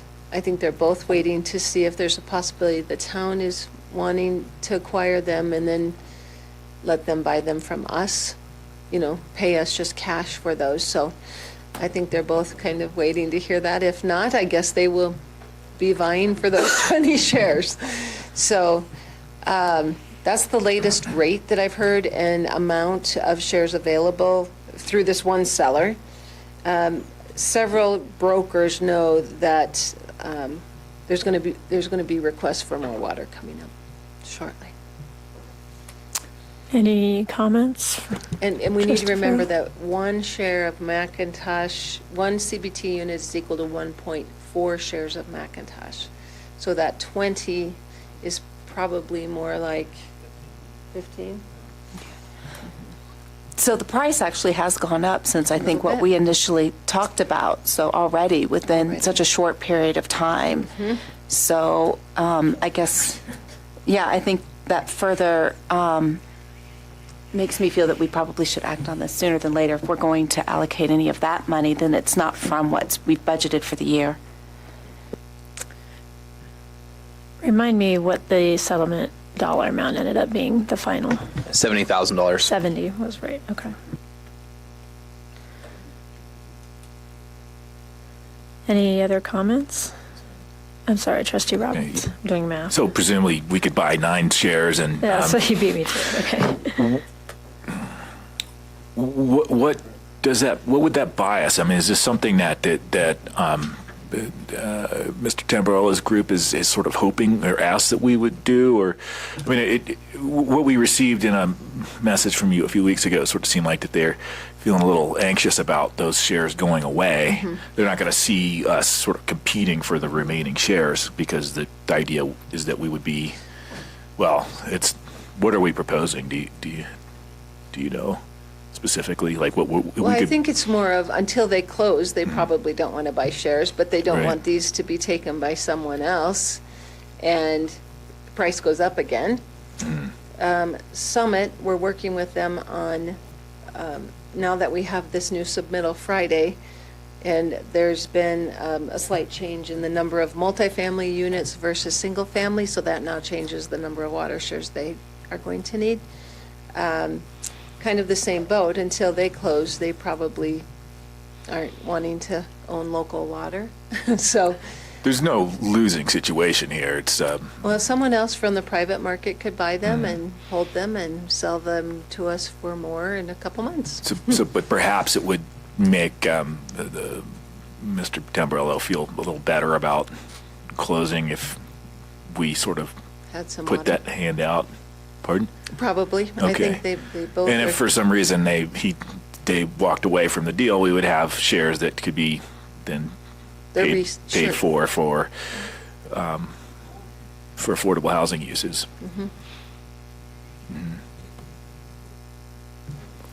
Trustee Browning? I'm sorry. Go Were ahead. you finished? Okay. Sorry, I thought you were done. I think it's important to remember the origin of the $70,000. Originally, we were going to get one Colorado Big Thompson share back in 2016 for this, and we're going to add that share to our water rights portfolio. That didn't happen when it was supposed to happen, but now we've gotten the money, and I think to put it toward the same purpose We'll that have it was the money originally shortly, intended for, we should either enter into the next auction for Colorado Big Thompson shares and perhaps get one share if the price doesn't jump up over 70,000, and there's no assurances that it won't because it's been jumping significantly. I think it was $25,000 back in 2016, and now it's somewhere around 60. Or I guess their other alternatives are buy roughly 9 Lake McIntosh shares. We would actually add more water to our water rights portfolio than we would have through the original deal, or we simply put it in the water fund. We still have the use of the money, but in terms of getting water rights, chances are either CBT shares or Lake McIntosh shares in the future are going to go up. So to me, the wiser investment is to buy the Lake McIntosh shares for the town's portfolio, but we're not committing them to any particular project or person. Somebody who might need 9 shares to complete the rest of a portfolio for a particular project that the town likes, whether it's affordable housing or a new business that's going to produce, sales tax and provide employees, we can make that determination later. But I think the wisest investment of our $70,000 that we've ended up with is probably to buy Lake McIntosh shares and keep them in our portfolio, subject to somebody seeking to use them later. Trustee Carves? I'll just concur with statements. I haven't looked at the water fund recently. Do we have enough to buy all 20 shares?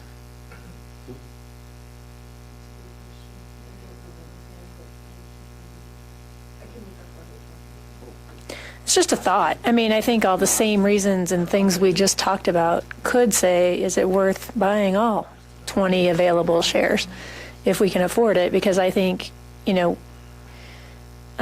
we know there's a demand for them for projects that are already in the queue. Nothing says we have to sell them for what we bought them for.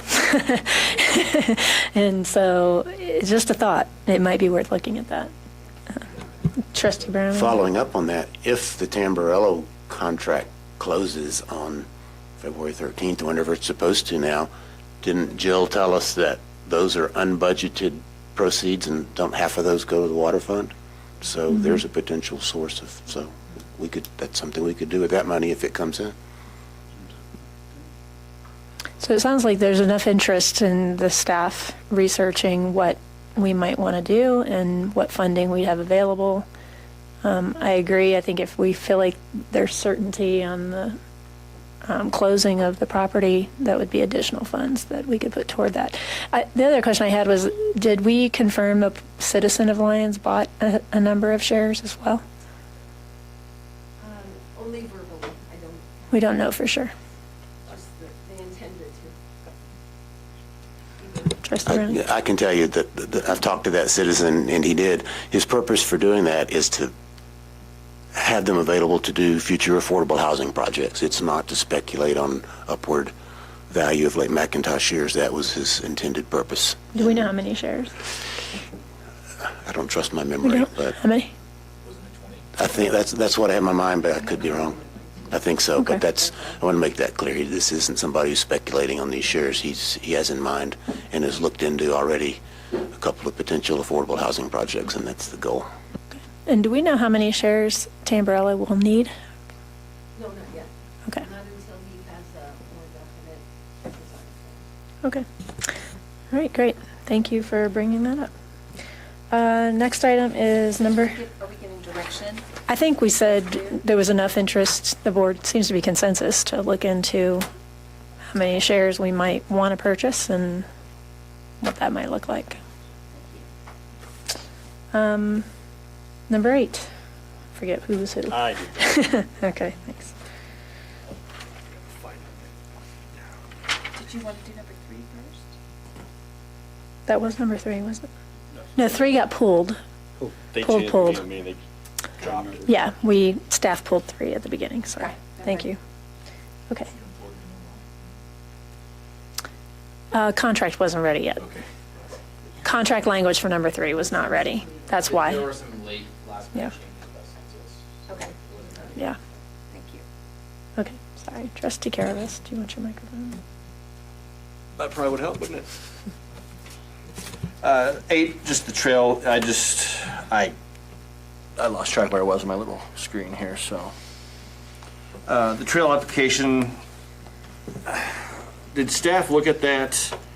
Because it talks about, as we discussed with the Apple Valley properties, some people want, some people don't, try and use maintenance costs as a reason not to. Well, if we read the contract, there's anticipated maintenance costs that aren't specified in there for us. And I just kind of thought I'd throw that out there. In addition to, one of the possible bigger costs is Boulder said they're going to take care of the first 3 years of the iOS updates. But there's no mention of who's paying the other costs and what those might be in 3 years. So just want a little clarification. Is staff aware of that? What will our maintenance costs, a best guess be?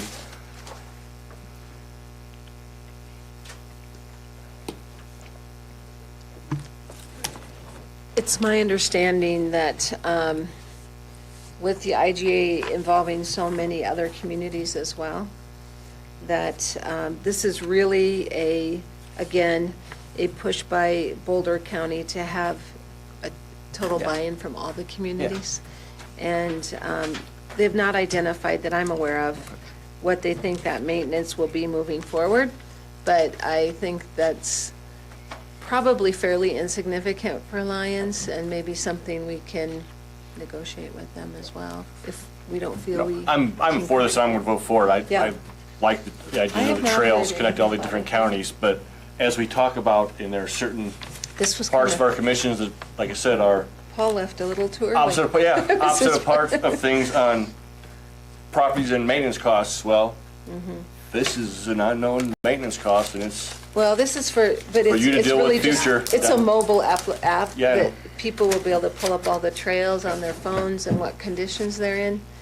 I'm not sure any of the trails you're even referring to are in our town limits versus Not yet. on our edges. Someday they will be. You know what I mean? But that's just all, so. Okay, good point. I can follow up on that if you want to hold it. We probably I'll can. move I think to. we should, thank you for bringing that up, though. It is worthwhile. Yeah, I think yeah, absolutely. it's worth maybe being aware that 3 years is a long time for a mobile app, and it might become irrelevant by then.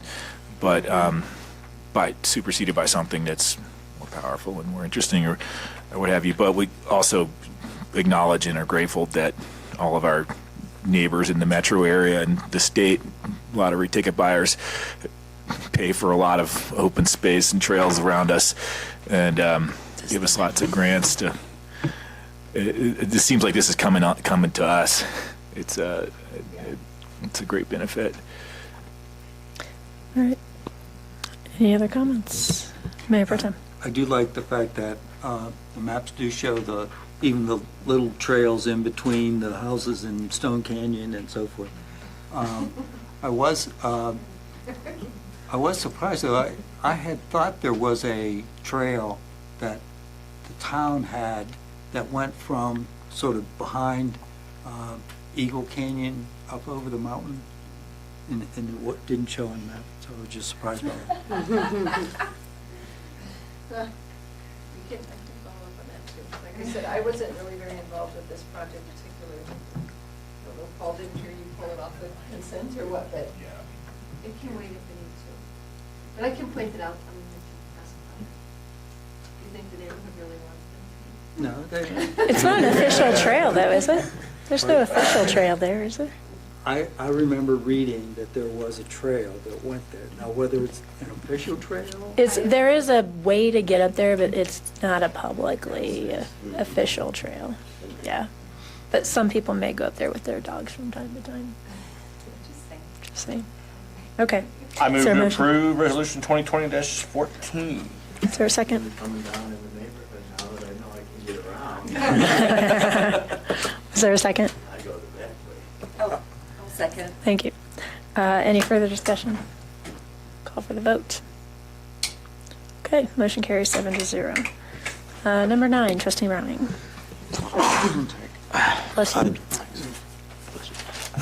I pull this, and I intend to vote against it, but to get the discussion in the proper format, for purposes of discussion, I will move to approve Resolution 2026. I'll second. Okay. This relates to the Eastern Corridor URA area, and would commit the town of Lyons to devote 100% of the tax increment in the Eastern Corridor to the URA. Here's where I am on the URA. If our budget projections are accurate by the end of this year, we will have spent $129,000 at least on the URA, with really nothing tangible to show for it so far. Before going further down the URA road, I think we need to take a pause. I think we need to analyze and discuss in some detail a number of key points. To keep things as brief as I can, I'm going to mention 4 of them as quickly as I can tonight. 1, is there an example of a small town URA successfully promoting piecemeal development over a period of time? It's not anchored by a big retail chain store, which we're unlikely to get in Lyons.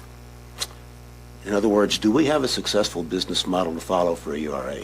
Or are we just modeling it after bigger towns URAs that are mostly anchored by big retail stores? Secondly, what are our URA's goals really? Will a URA in the Eastern Corridor really boost the town of Lyons' tax base? Or are our goals only to target blight? If so, how much tax money do we intend to devote to that instead of things like the 4th Avenue Bridge, streets, or stormwater drainage? Number 3, would the town ever commit sales tax revenue to a URA project like a lot of towns do, cities do? And if so, under what circumstances would we be willing to do that? Number 4, and I think this is very important, how can URA projects in the Eastern Corridor or even downtown be financed? How can they be financed? Bond market financing is very unlikely for Lyons-sized projects. You can't go to the bond market till you have a clear stream of revenue, which we don't have. We barely have one proposed development now. And do we expect developers to bring their own financing to the table if the URA can't do its financing? If so, shouldn't we make that clear to them up front? I've done a lot of research and thought about this a lot in recent months, and I've compiled a long, very long paper, kind of a white paper, that I've given to each BOT member individually, and that I would make available to anyone who asks. You can email or message me. My conclusion at the end of that long paper is that I have serious doubts that the URA is going to benefit the town financially. So based on that conclusion, I can't support proceeding further with the URA at this time. So I'm voting no on this IGA. I'm not suggesting the URA needs to be abolished. I think it needs to be rethought. Secondly, and I'll follow this with a letter tomorrow, I'll be resigning from the URA Commission because I can't conclude that the URA is in the best interest of the town or its taxpayers.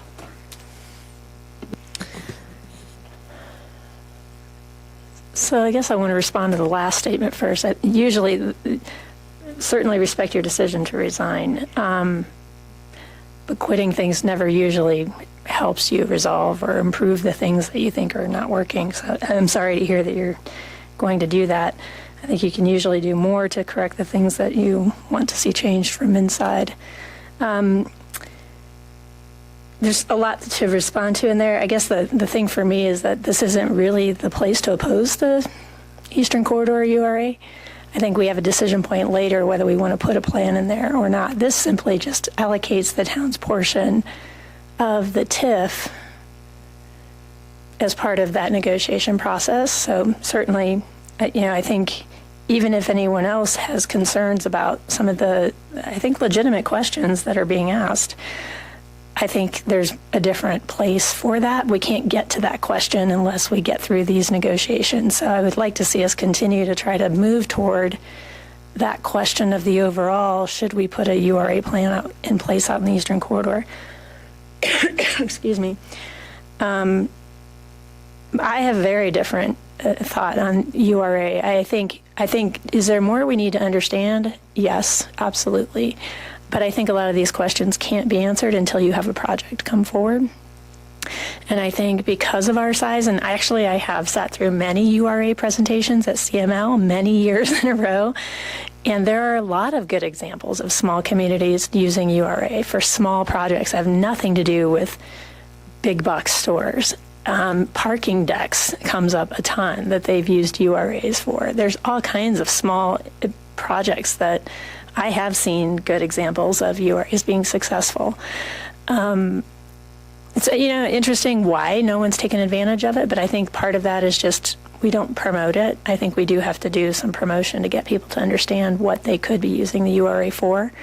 But I think without it, it's very unlikely that we see anything but corporate, big development, like chains that would be willing to invest in the Eastern Corridor because of the extreme cost it's going to take to reclaim that area.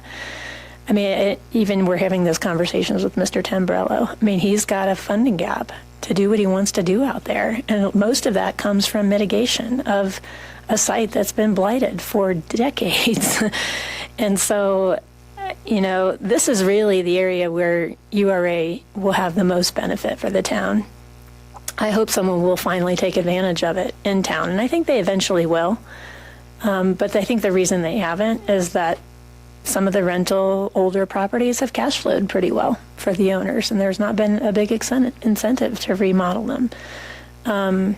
So I will vote for this. I don't see any reason not to keep moving along with getting to the primary question of looking at a plan for the Eastern Corridor, but I do appreciate the research that Trustee Browning has put into it. Trustee Farrow.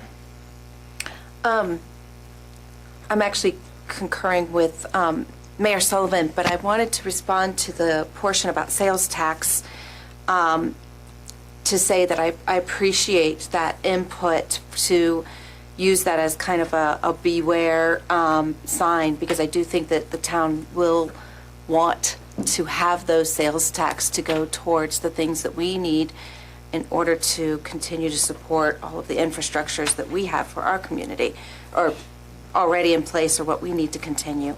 So I do appreciate that perspective and think that that's important to keep in mind. Obviously, we can't control what future boards do, but that's something that we should continue to communicate for sure. Any other comments?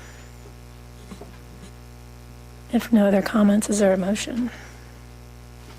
You made it. The motion already occurred. Oh, I'm sorry. You're right. At the very beginning, I didn't recall. Okay. If there's no other comments, I'll call for the vote.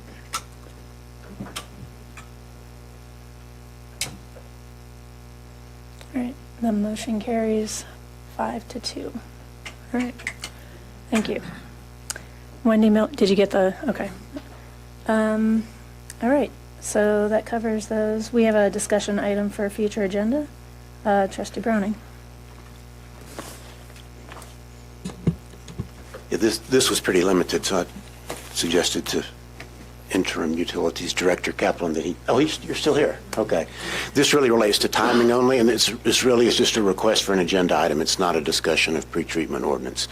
And the reason I asked for this is in November, I think our first meeting in November, we gave direction to the UEB to work on a pretreatment ordinance and bring it back to us.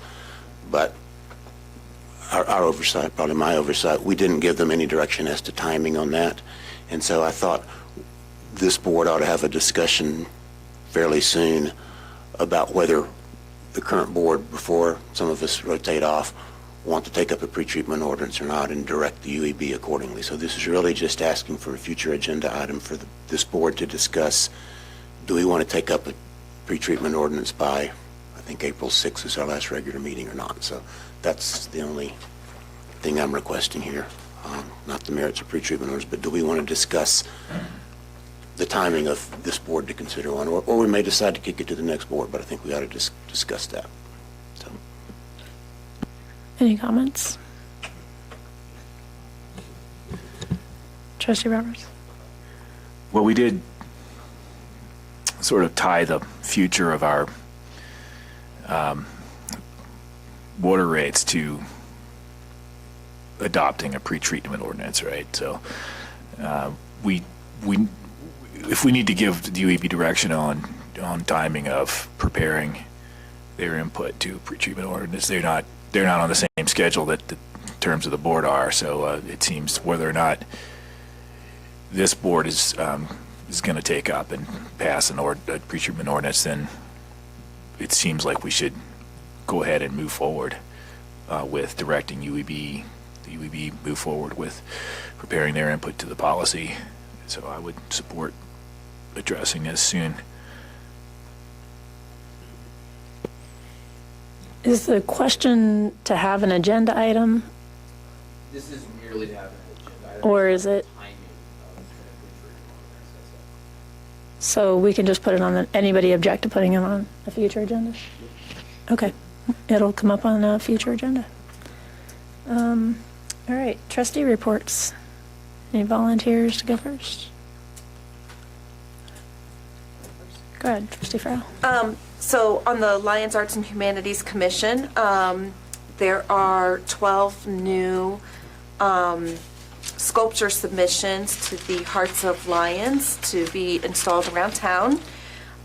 They'll start the approval process.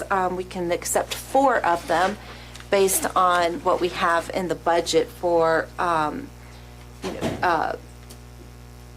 forgetting the word, but the honorarium.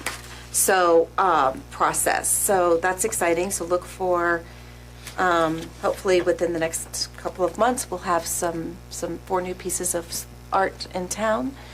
And then on Wednesday is evening. We've moved it from Fridays, or I guess it was maybe Saturdays. The art reception will be here in Town Hall, as well as over at the library for the art shows. We see some new art. I wish we had more in here. But Larry Cohen's art will be at the library, and that will be up for the first quarter, along with this art here. So that's in honor of him. Great. And so that's at 5:30. I'm not sure if it starts here and goes over there, but between the 2 to 7. Great. Trustee Roberts, do you have a report? Only that I'm just identifying the date on the calendar for the next Economic Vitality Commission meeting, which is, I just had it. You can see I'm not prepared for this part of the meeting. February 18th at 8:30, 6:30 p.m. They changed that. Okay, February 18th, 6:30 p.m. That's, looking forward to it. I'm going to put it on my calendar right now. I think our board meeting is that night. No, so. That's our board meeting. Yeah. Fine.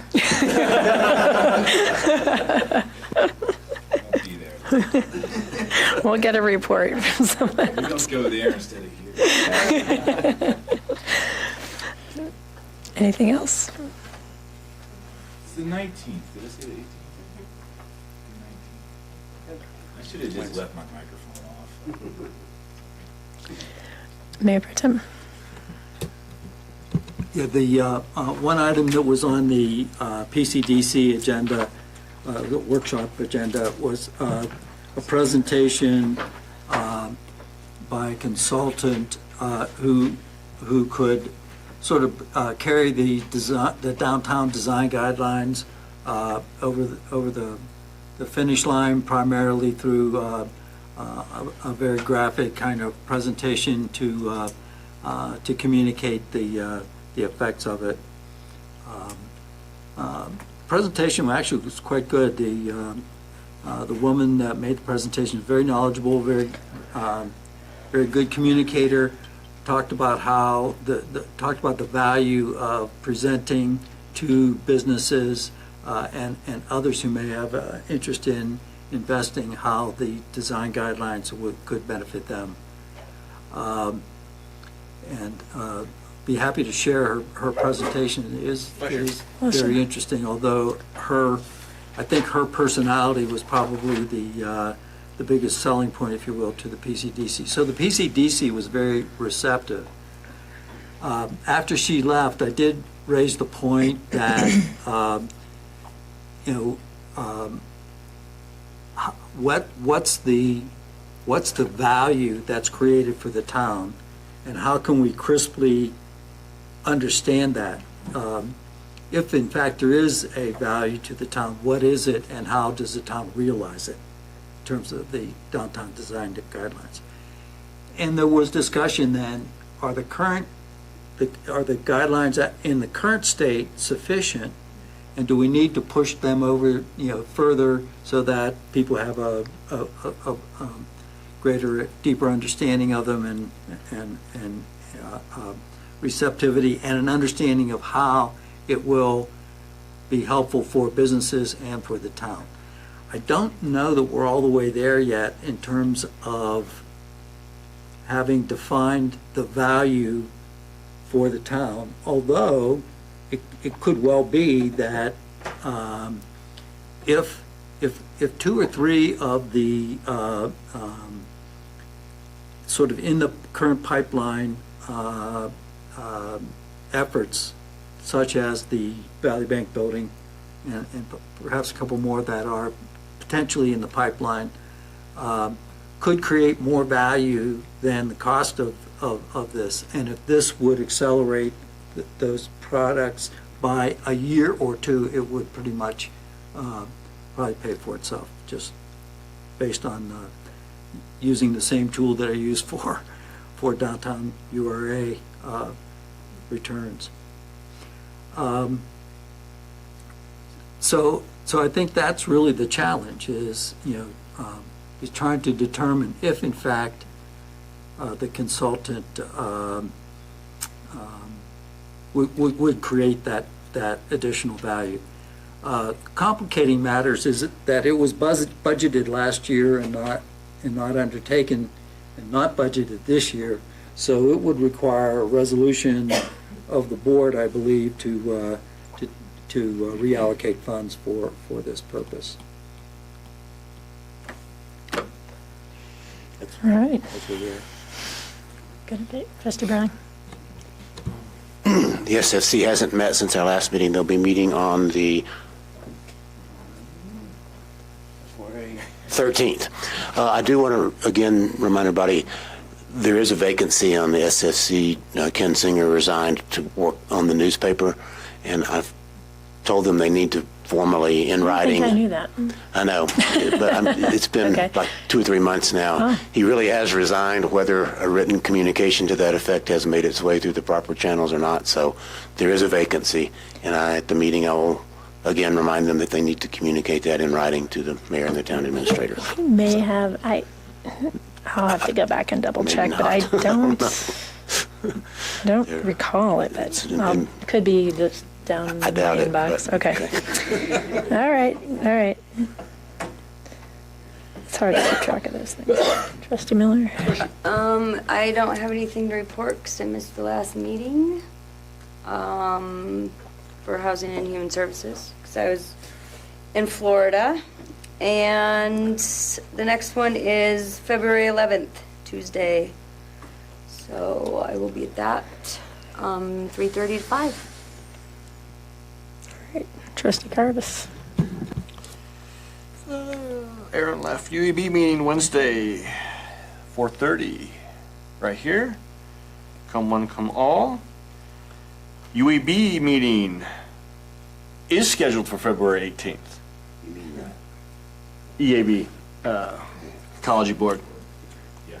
I've sent them notification that they might want to be a little more active than just like a few days before to reschedule a room. So if you might want to help, if staff wants to maybe have Lisa or someone kind of add with my email that I sent to kind of maybe start a little early, help them find another room other than here. Library?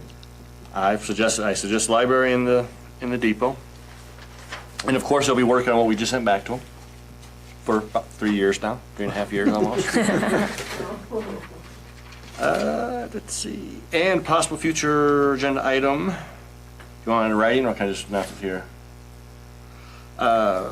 Based on, was going to discuss it with the meters contract, but if that meters contract with the way it's rewritten, we still come in under budget.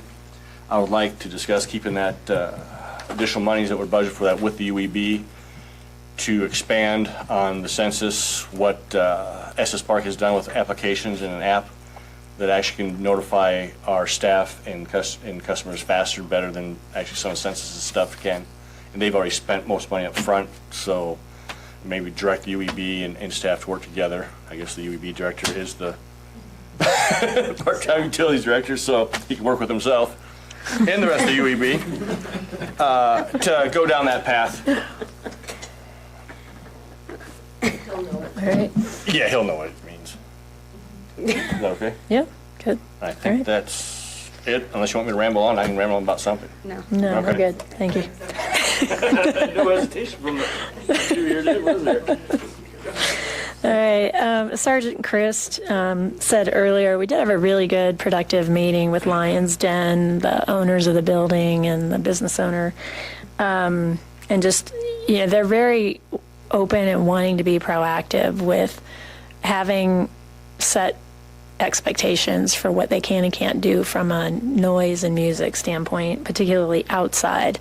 And so, I encourage them to put their thoughts in writing and bring those to us. I know that they met with Paul, I think, after that meeting. Paul had maybe some other suggestions. We kind of went more down the path of an overlay, just because that's the tool that's been used in the past most often. But if there's other routes, I don't think they're, tied to any one thing. I think they just need to start the process and reach out and bring something to us to consider and work with staff on that. So they were going to get together and look at some options and see what they could bring forward. They do not want to have another repeat of last summer.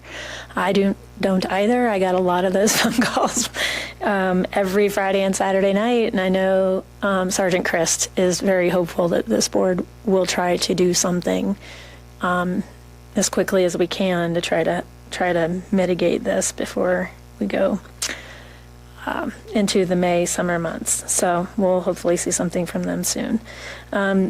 Town administrator asked for any thoughts on the trails. I don't have a change in priority, but I was going to suggest, is there any way we could separate out,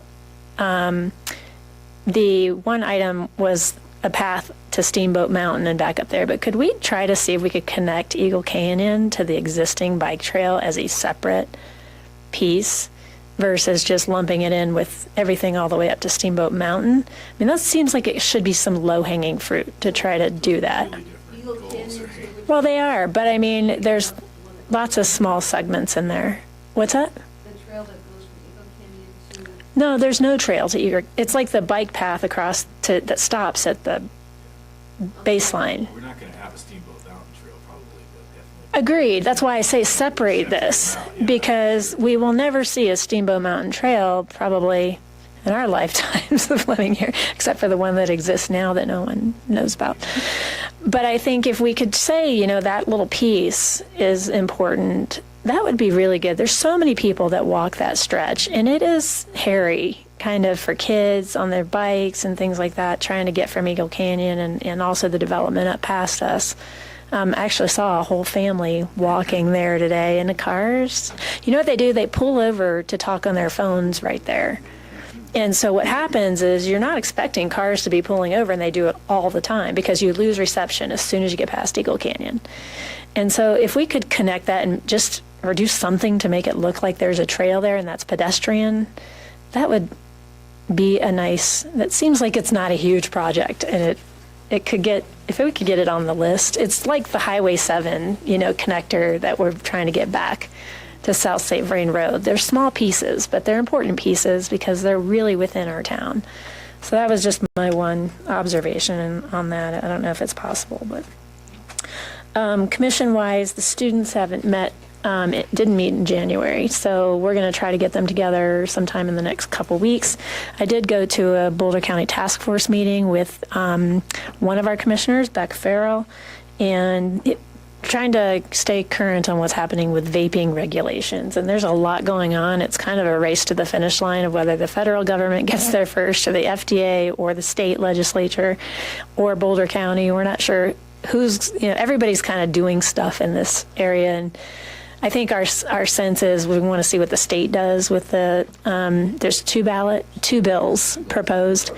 And so maybe, we could get updates on those if anything happens, if you could. Yeah, I was already planning on doing a legal update on some of the Great. bills that are impending. I had an update from CML last week, CML General Counsel, so I could bring in some of that to the next meeting, That'd perhaps. be great. Just so we can stay on top of that, but we'll be staying involved in that commission or in that task force for the county. Outside that, I don't have any other updates. So. Go ahead, Tristan. So, talking about trails, it did remind me that last week we went to the meeting at Boulder County with it was all the mayors and the elected officials, and that one's kind of a hot one. But one portion of it, before we get into the hot part, was that you introduced me to Tim. He is part of the transportation, big guy, mustache, I don't know his last name. Yes, and he specifically said to me that they have some funding and they really want to kind of revitalize that trail extension to the Eastern Corridor. So that's something that we should probably follow up with him on so that we can.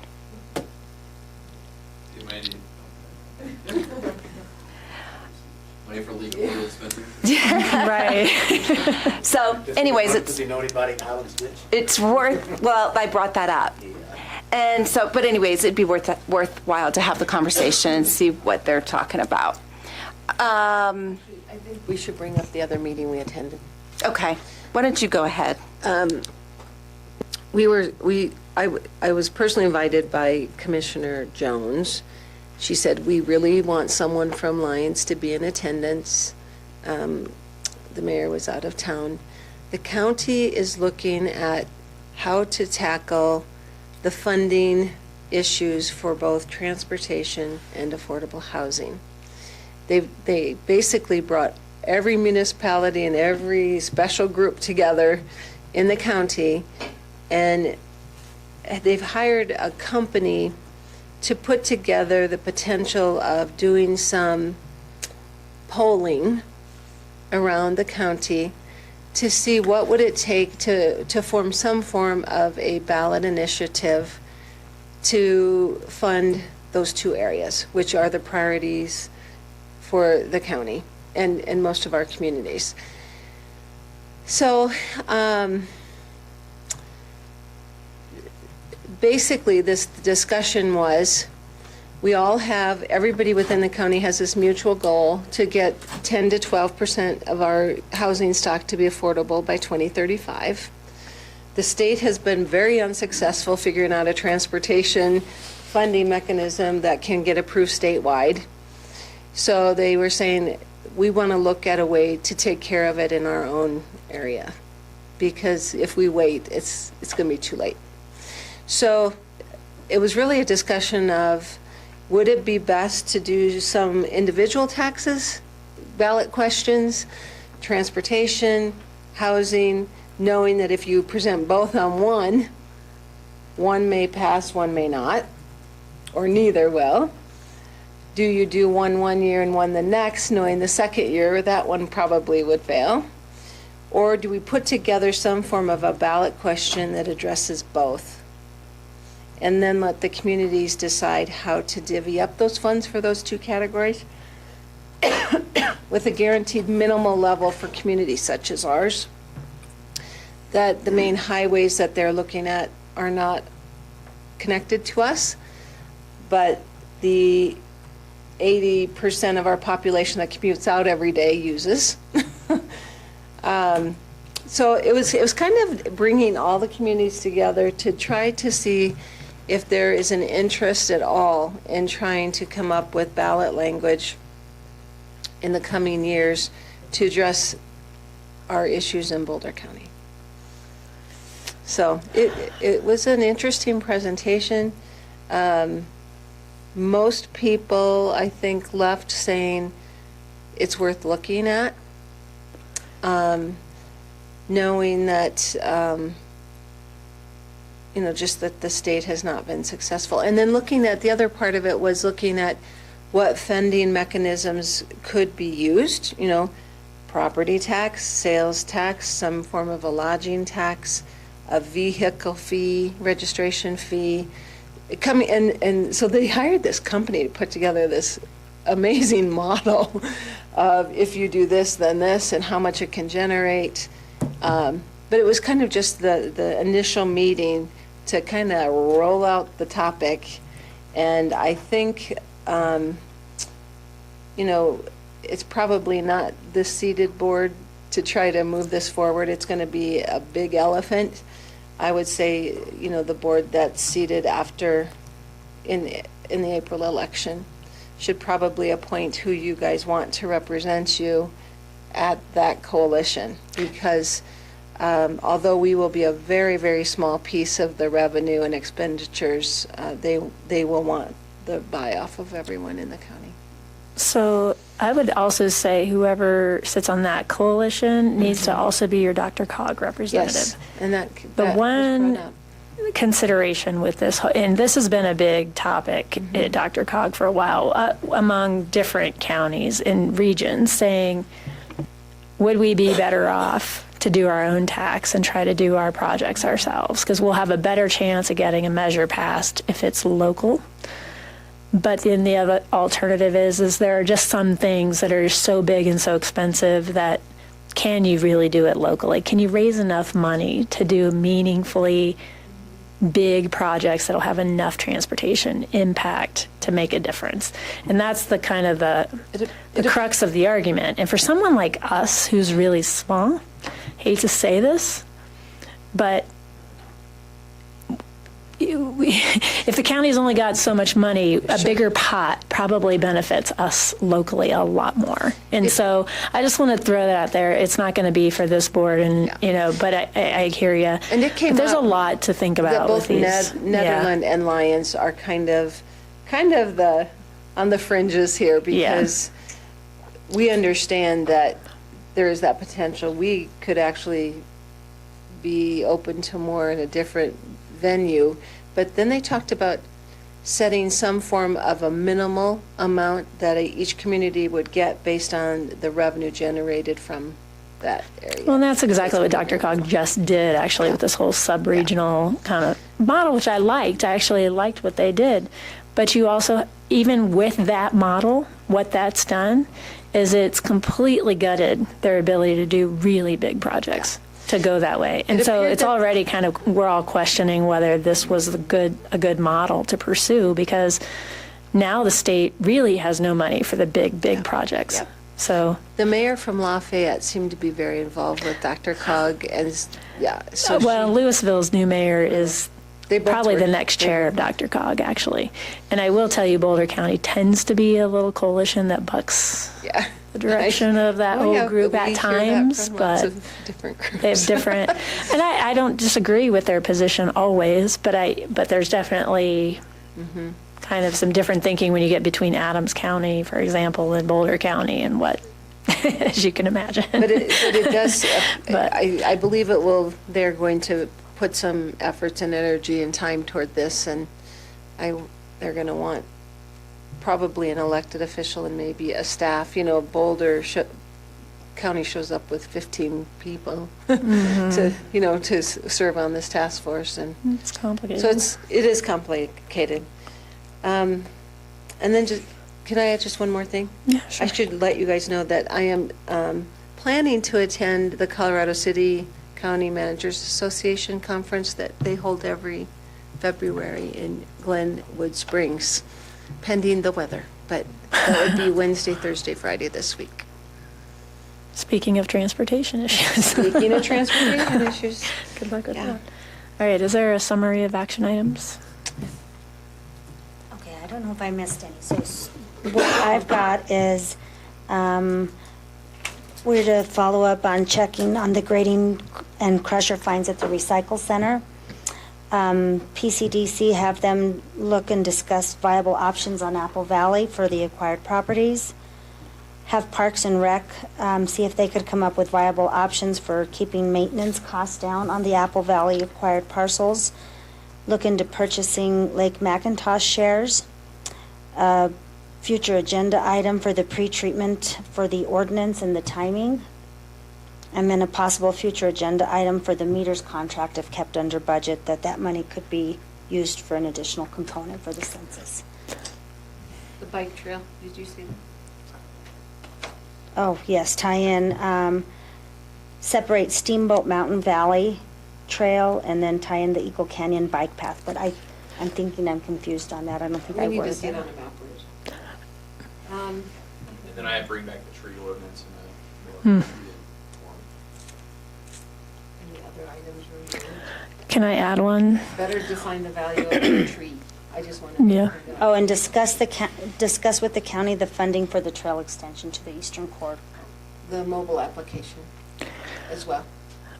Um, Find out the cost of maintenance for the mobile app. Trustee Brownings, if you do follow through, I think we actually need to look at the Lura bylaws and see if it's even possible. You may have to resign both if you really wanted to do that, because you're required to serve on the Lura if you're a trustee. I don't know if you can separate those two. So we would need to research that. It is, but for staff to follow up on, please. Can you also give us an update on the pedestrian bridge? Like with the granting? Yeah, we the- have that, that'll be an agenda item. How to potential Yeah. funding options. Yeah, you guys come up with anything? And we're meeting with. Yeah. And then I'll also provide an update on the Boulder County Z-Trips contract, no matter what we figure out on that, so. Who knew it would be that complicated? Right? All right, anything else? I know. Grab one next time, too. Yeah. Eat your Wheaties next time. All right, is there a motion to adjourn? So moved. All in favor? Aye. Good night. Hey, Mark, did you drive? Yeah. You want to drive me up, at least to your house? Miss Clerk, do you need to do anything with their application for that? Just wasn't gonna drive down the aisle, down the hill. Would you walk? Yeah. So do you need to add anything like that there's a recommendation? Yep, I'll do that, and then I'm gonna send that to the library as well, and I may have some signs for them to post. Okay. Well, you turned it down, didn't you? No, it was freaking blowing cold air. That's probably because I did that intentionally. This heater. Did you turn it to warm? Yeah. It just turned, And then, do you want me to go ahead and sign it, even though? Yep. Is that okay? Yeah. I'm